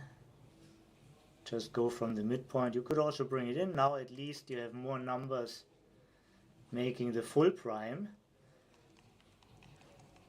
And with Timo's 2 checkers in the outfield, he has still some gammon chances when he closes him out.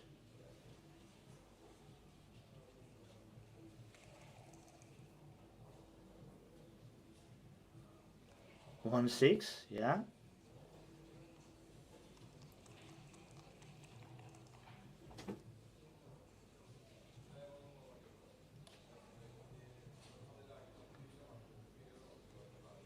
For 3 was a bad number, but still winning the game.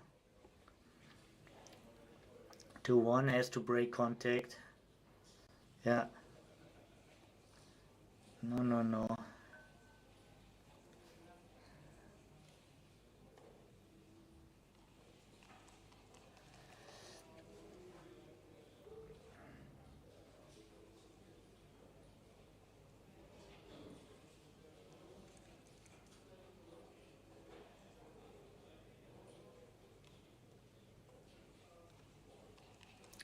And the amigo is about to make his first match points here in the third round of possible 8.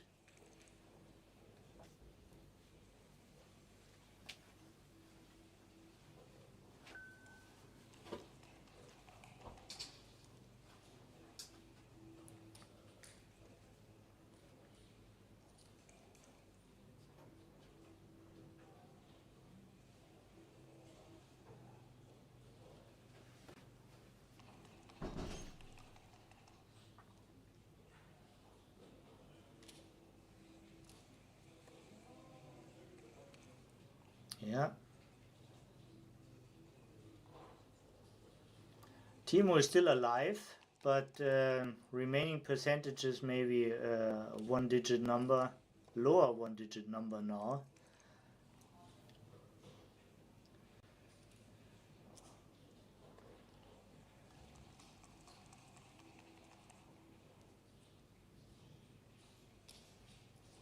No. Yeah.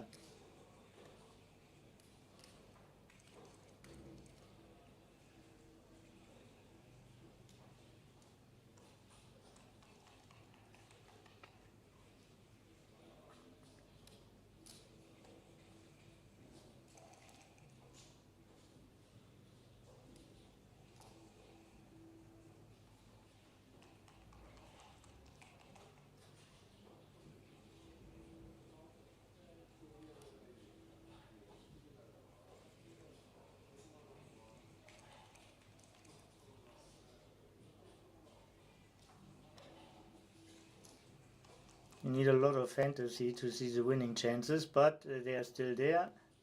Otherwise Timo wouldn't roll. Yeah, Double one was already one of Ricardo's worst. One double and it's like 50-50. 19 good numbers to pair off. Yeah, this is one of them. Yeah. Ricardo get his spirit back and the first 2 points. And he asked for a break. Yeah. He's good in tactical breaks. Every player has a break in an 11-point match. And I actually feel an urge to make a break too. And since Ricardo is leaving, I leave you guys alone for like 3 minutes and then I'm back. And please, if you wanna come with any questions to the chat, I'm happy to answer them. If you came new to the stream, please say hello. And being active helps the community and helps this tournament also. Thank you.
So I'm back already.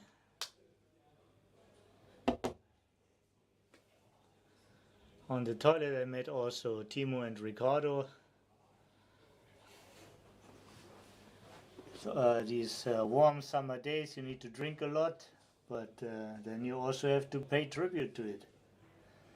Talking about these warm summer days, it feels like the day has just started by the light, but it's already almost 6:30 here. But it's light like early in the morning. It's fantastic. It's such an energy by the sun, and it's really the best time to be at in Sweden now.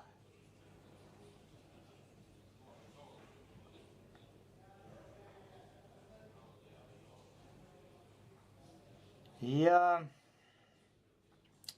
Tapio about the 6-2. Not really sure. Of course, it has merits.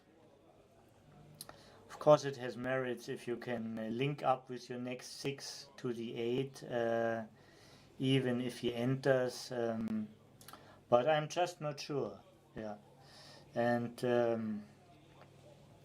there's such a widespread of roles. Yeah, the sequence we have seen was very unique. So I was not enough into this position to make a clear statement, and I don't have a XG feed here. So it was a very reasonable move from Timo, and certainly not a blunder. Yeah, it's either right or just a little bit wrong. But the position picture of moving both spares from the 3 to the 1 was a little bit irritating to me. Yeah, so probably I would have made a different choice. Yeah, but this is just, if you ask me personally as a player, yeah, I've seen how Timo plays, so I can criticize him for a move, but he has a very deep knowledge here. Yeah, he's a very good player with a very deep knowledge. And the players returned. The return of the gladiators. 9 away, 3 away. Yeah, this is a score where Ricardo can take very deep. Timo wants to double very late. He wants to win an undoubled game if possible. Ricardo, his take point is as low as 17% in a living position.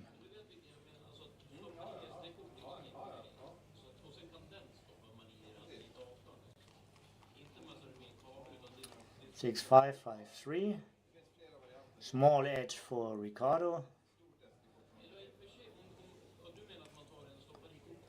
4-1 looks like the right move.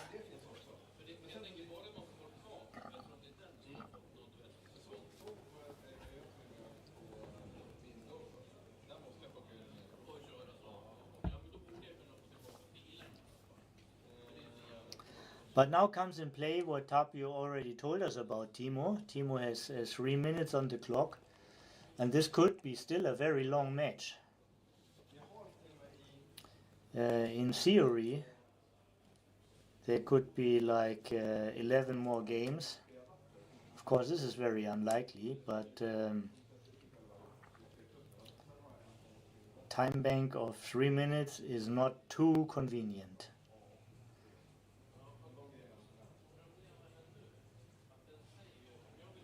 Two more to play, and right, preserve your time bank. This is the right move, you know it.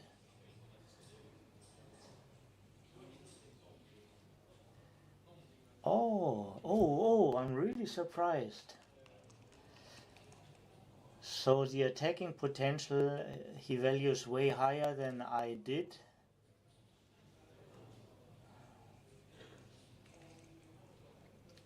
Quite baffled by his choice, okay.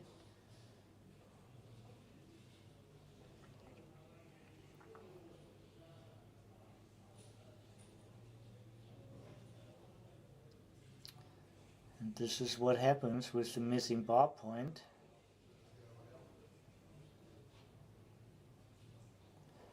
But to be true, this was like, together with 6-5, this is one of his worst numbers.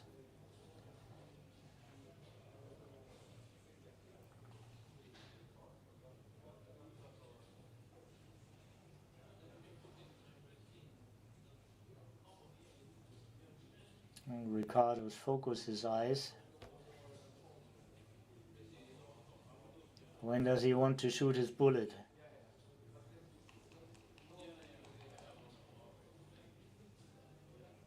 He has like 9 ways to make the bar, but some of them also, yeah, not all the hits are extra.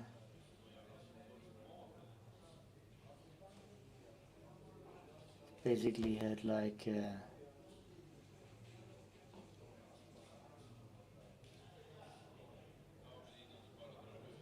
14 hits plus 4-1, 15 numbers.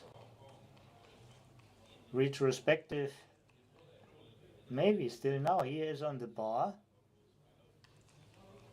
Ricardo.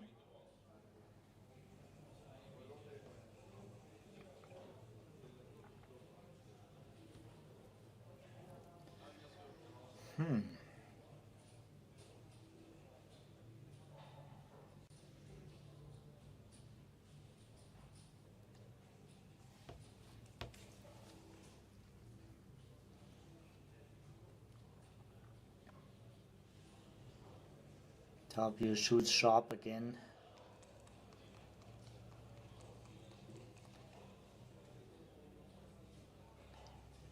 Yeah, Ricardo rolled a maybe deadly number.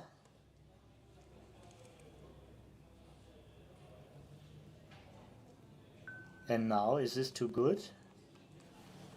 Probably it is too good.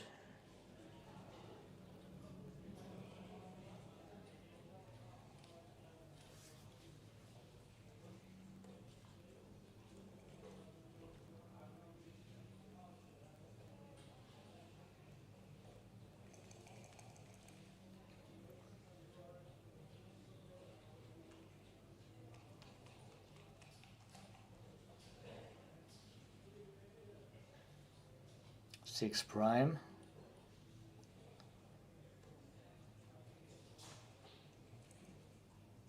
Blots don't worry him, and he's right.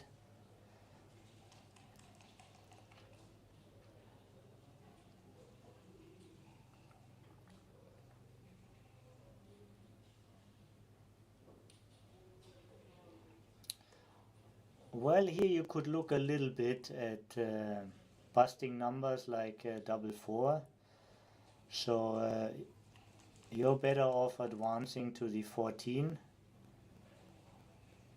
You just have it safer to play. Yeah.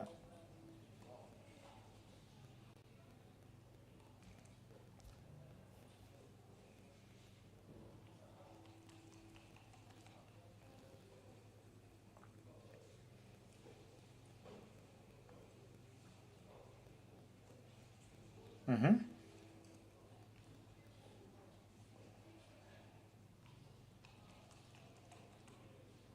And with the next 6 you want to make it. You're not looking for the guy to enter and then to break his timing and all that, you know. Okay, this is also reasonable because you still have a man back. But now it's clear all 6s, 7s and 9s make the point. Don't want to your opponent to achieve a back game or anything like that. Even now, still want to make the ace. Yeah.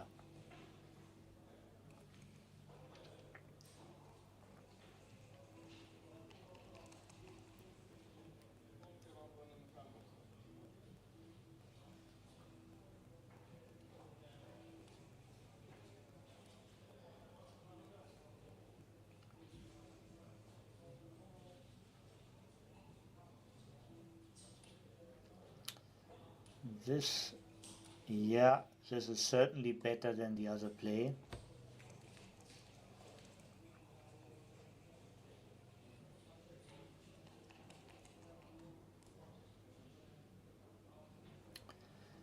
Positional play means once you detected what position you're in, play like it. So now you're in a bear in, you wanna bear in. You don't wanna staple checkers on points in the outfield. You wanna aggressive bear in. This is the idea behind the double one. Ricardo knows this.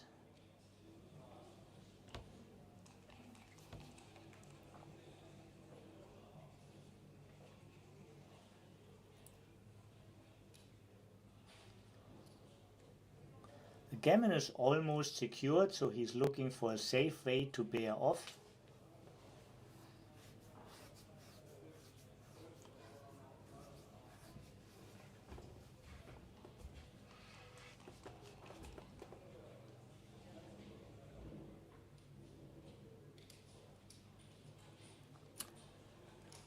Safe, but still you want to be a little bit aggressive against the 2-point, because there's still a lot of shots when the opponent holds the 2-point. We had this, we talked about it several times today already, so you want to have a lot of checkers out of the board.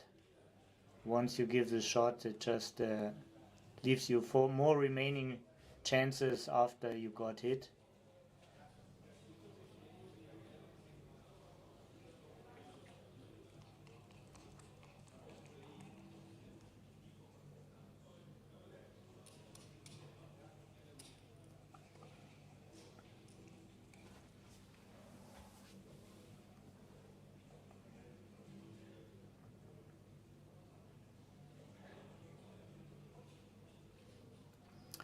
So Timo has to play like he wants to win this game, since he can't really save the gammon. Of course he is concerned about backgammons. This is a candidate, but not... what's the right play here? So at least he gives him a puzzle now. At least he gives him a puzzle. Just take 3 checkers up. Or take this one out. You're hardly winning any gammons. Any backgammons.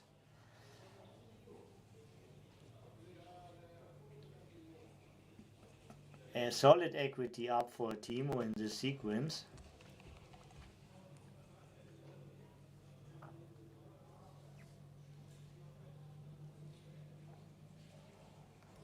And now the moment of truth.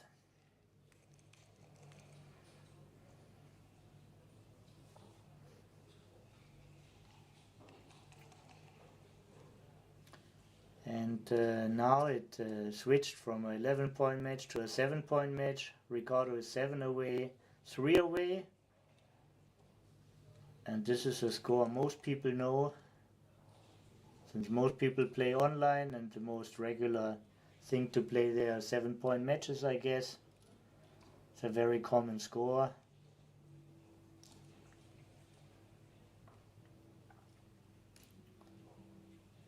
It's a 7-point match with a 4-point lead for Timo.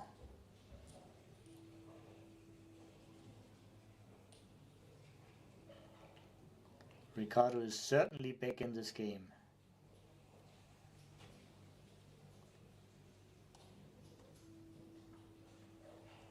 Timo is not really in time trouble, but has to be a little bit careful.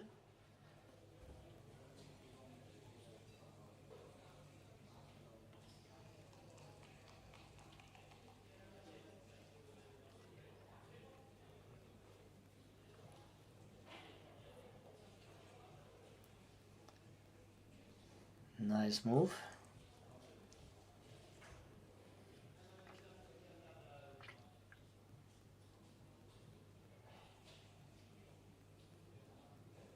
Duplication.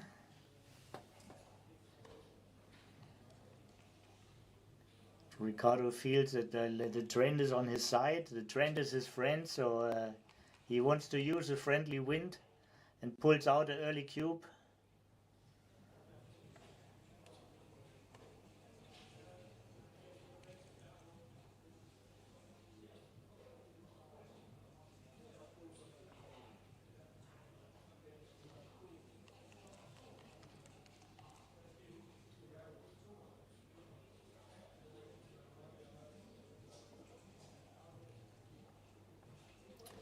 Yeah, some stronger rolling is going on now on Ricardo's side. Timo puts now silence to the storm with his great anchor.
Yeah, this is a far better position than hanging out on the 23, is being hanging out on the 22, but not if your opponent hits you there with a point.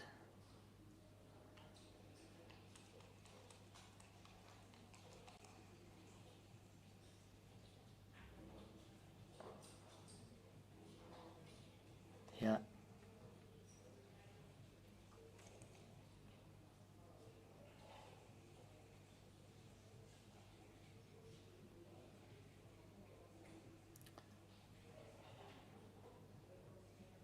He can bring a man in the outfield, but usually he does this to make the bar next turn.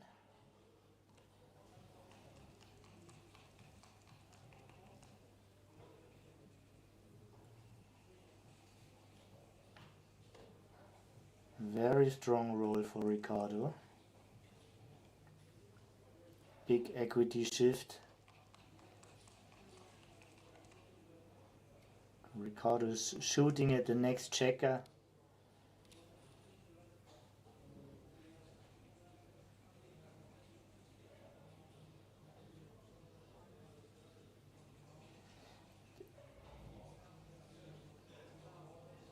Could even look at the bar point, just because the aces are multiplicated, and it still gives him a chance with the 16 dancing numbers of Timo to get the second checker, which is basically the only way to achieve a gammon here. Not the only, but the most promising. Could at least have a look at it, but that's probably right. Good regular move.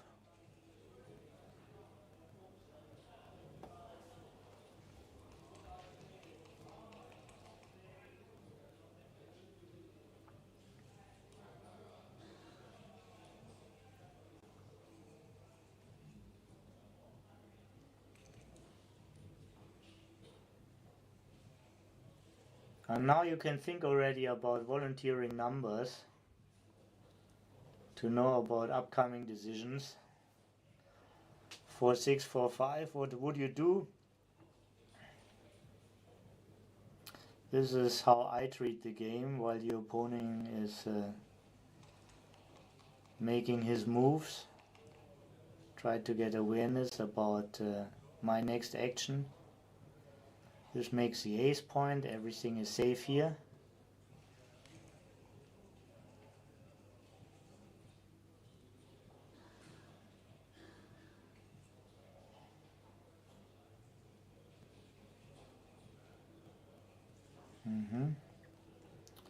Doesn't want to have plots around because he feels right now is the moment of truth coming.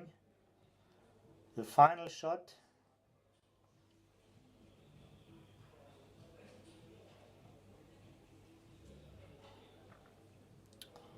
So this way it's 13 shots, 2, 3 and all 5s. 4, 1 is blocked. Could have checked with the other way. The other way is more numbers. Would have been 15. I like that he volunteered here. It's usually like reversing trends.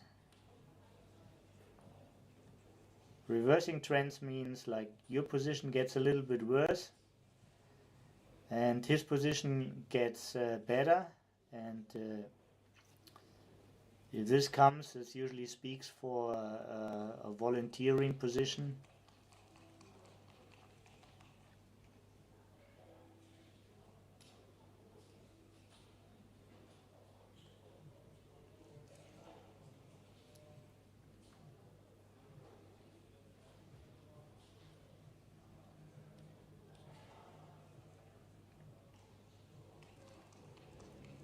Most likely we're looking into a 5-away, 3-away score next roll.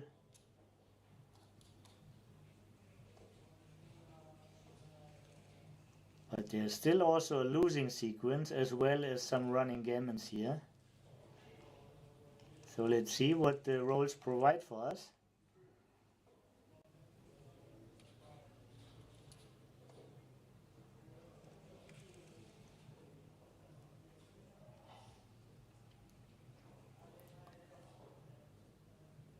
Yeah.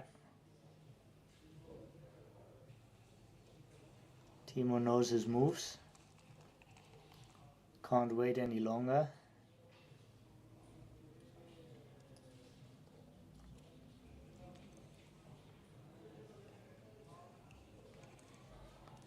Ricardo will be off in 5 rolls most likely.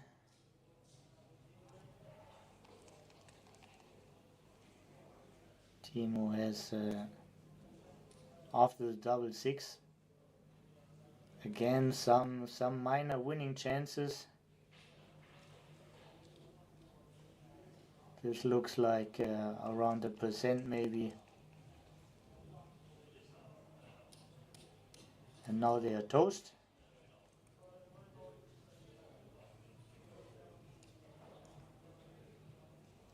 He can't be off in 3 rolls. It's like only twice to 1 would give him, yeah. Since Ricardo didn't perform twice at 2-1, it's over. And now it's 5-away, 3-away.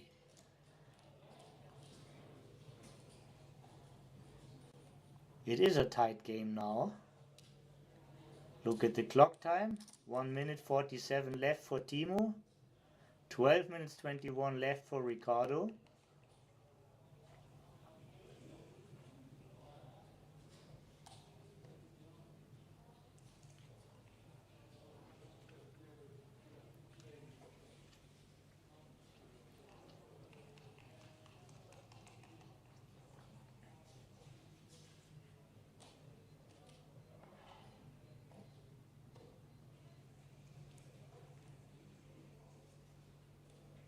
Will we see another early cube here? Yes.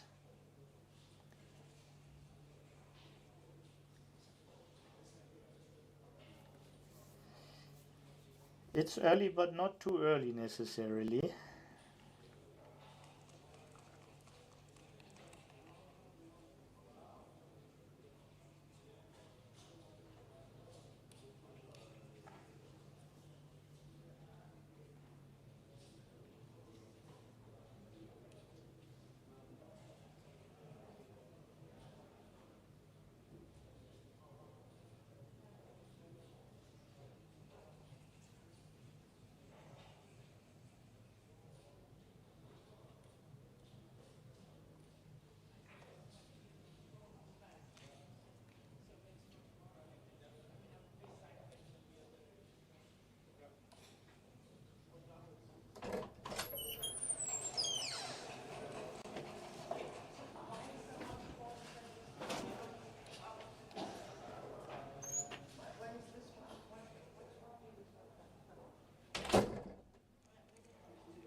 11 shots, 12 shots.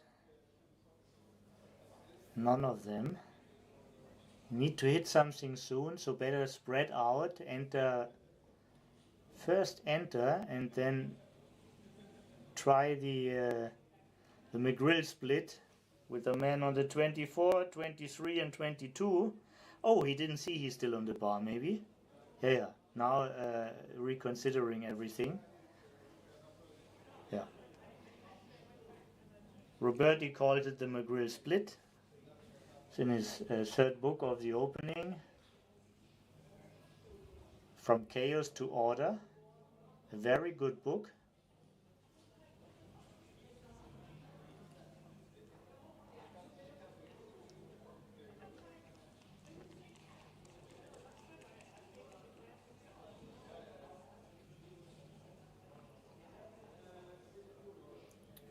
Yeah, you can't settle for the deep anchor.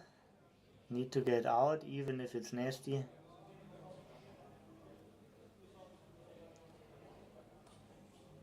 Okay, this is one choice.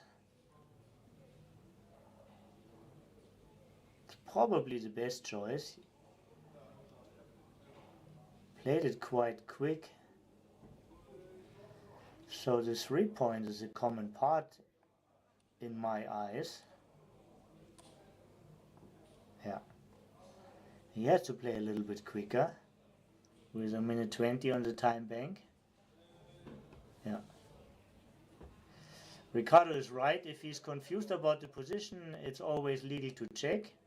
Therefore, we have a technical director for the stream. Everything is recorded. He can check with Marte.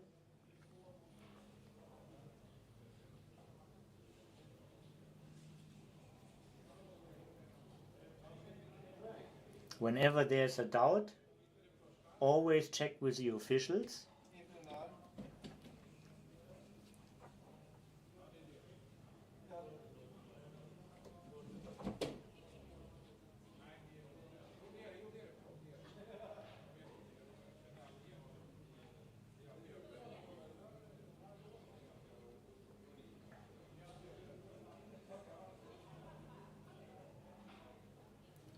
What do they do here?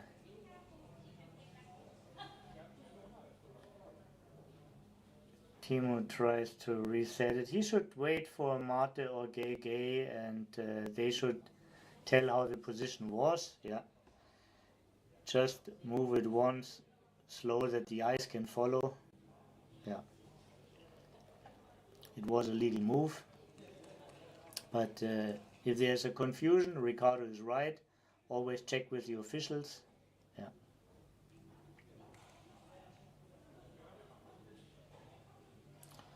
Yeah, this is a stone cold killer here. Must make the ace. Can't let the guy anchor.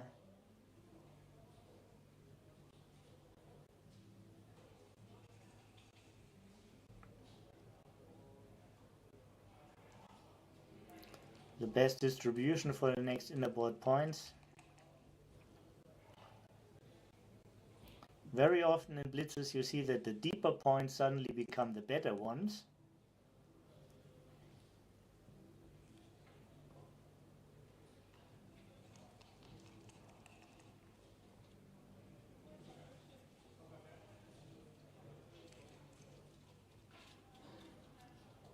While Ricardo was just about to feel a friendly wind in his back, suddenly it became a hurricane in his face.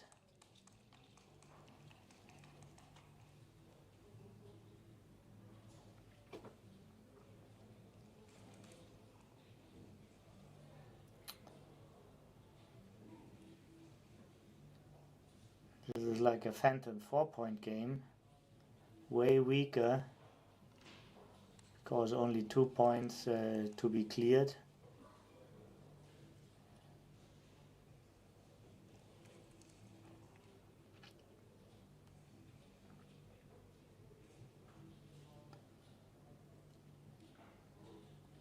If it would be just about the 4-point, then you play to the ace. These are the most numbers to make it. But maybe this is not necessary anymore. And Yeah, double 5 plays fine, so can be right.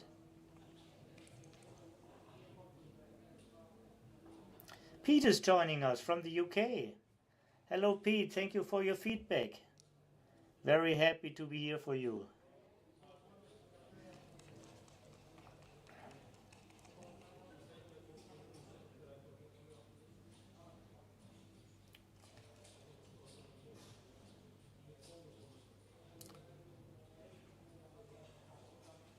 So now the first bad numbers for Timo have arrived. So 2-6 and a 6-2.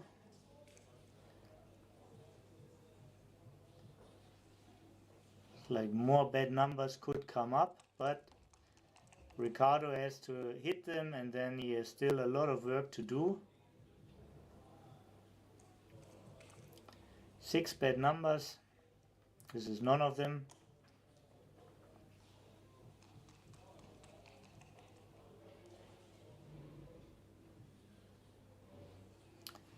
More shot equity by staying on the bar, so this time it's not bad for him. He still wants to stay on the bar, probably because it's so difficult to save the gammon. Oh, this is a good way to save the gammon. He saw this very quick. Yeah, it's a correct move.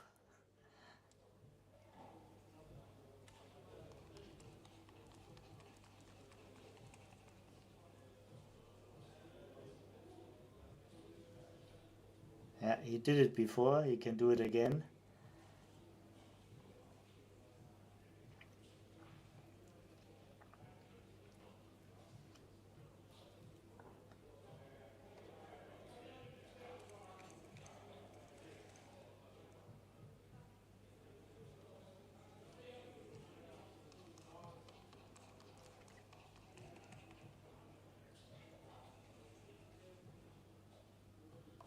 Do as many crossovers as you achieve and try to avoid making points. These are the basic rules of an anti-gammon bear-in, anti-gammon. Yeah. No points, good distribution, maximum crossovers. But you need a double, Ricardo.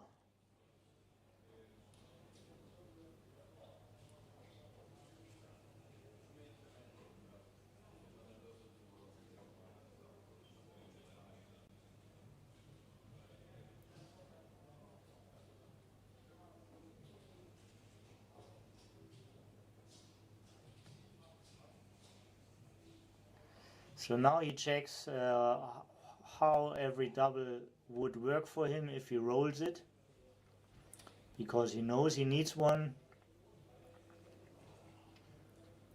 He plays for his best double.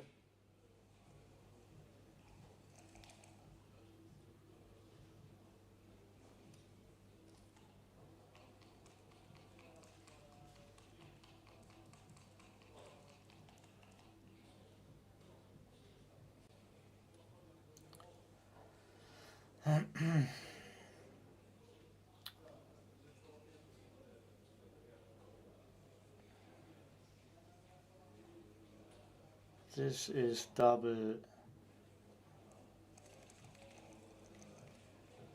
5, double 4, double 3 is not enough, and he rolled double 3. Gentleman handshake. Yeah.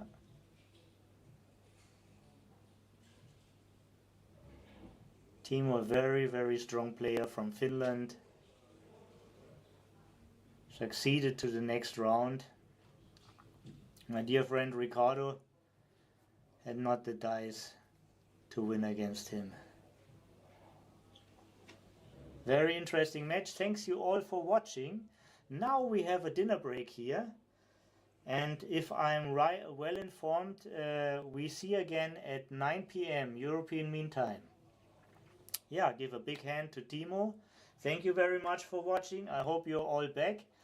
And if it's a different time, we put it on the screen, but the next match should start at 9 p.m. European Mean Time. Hey Mezan, thank you for greetings. Hello to Istanbul.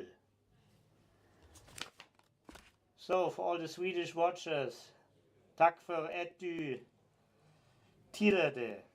And thanks for your attention for all the people who speak only English. Yeah. See you soon. Bye.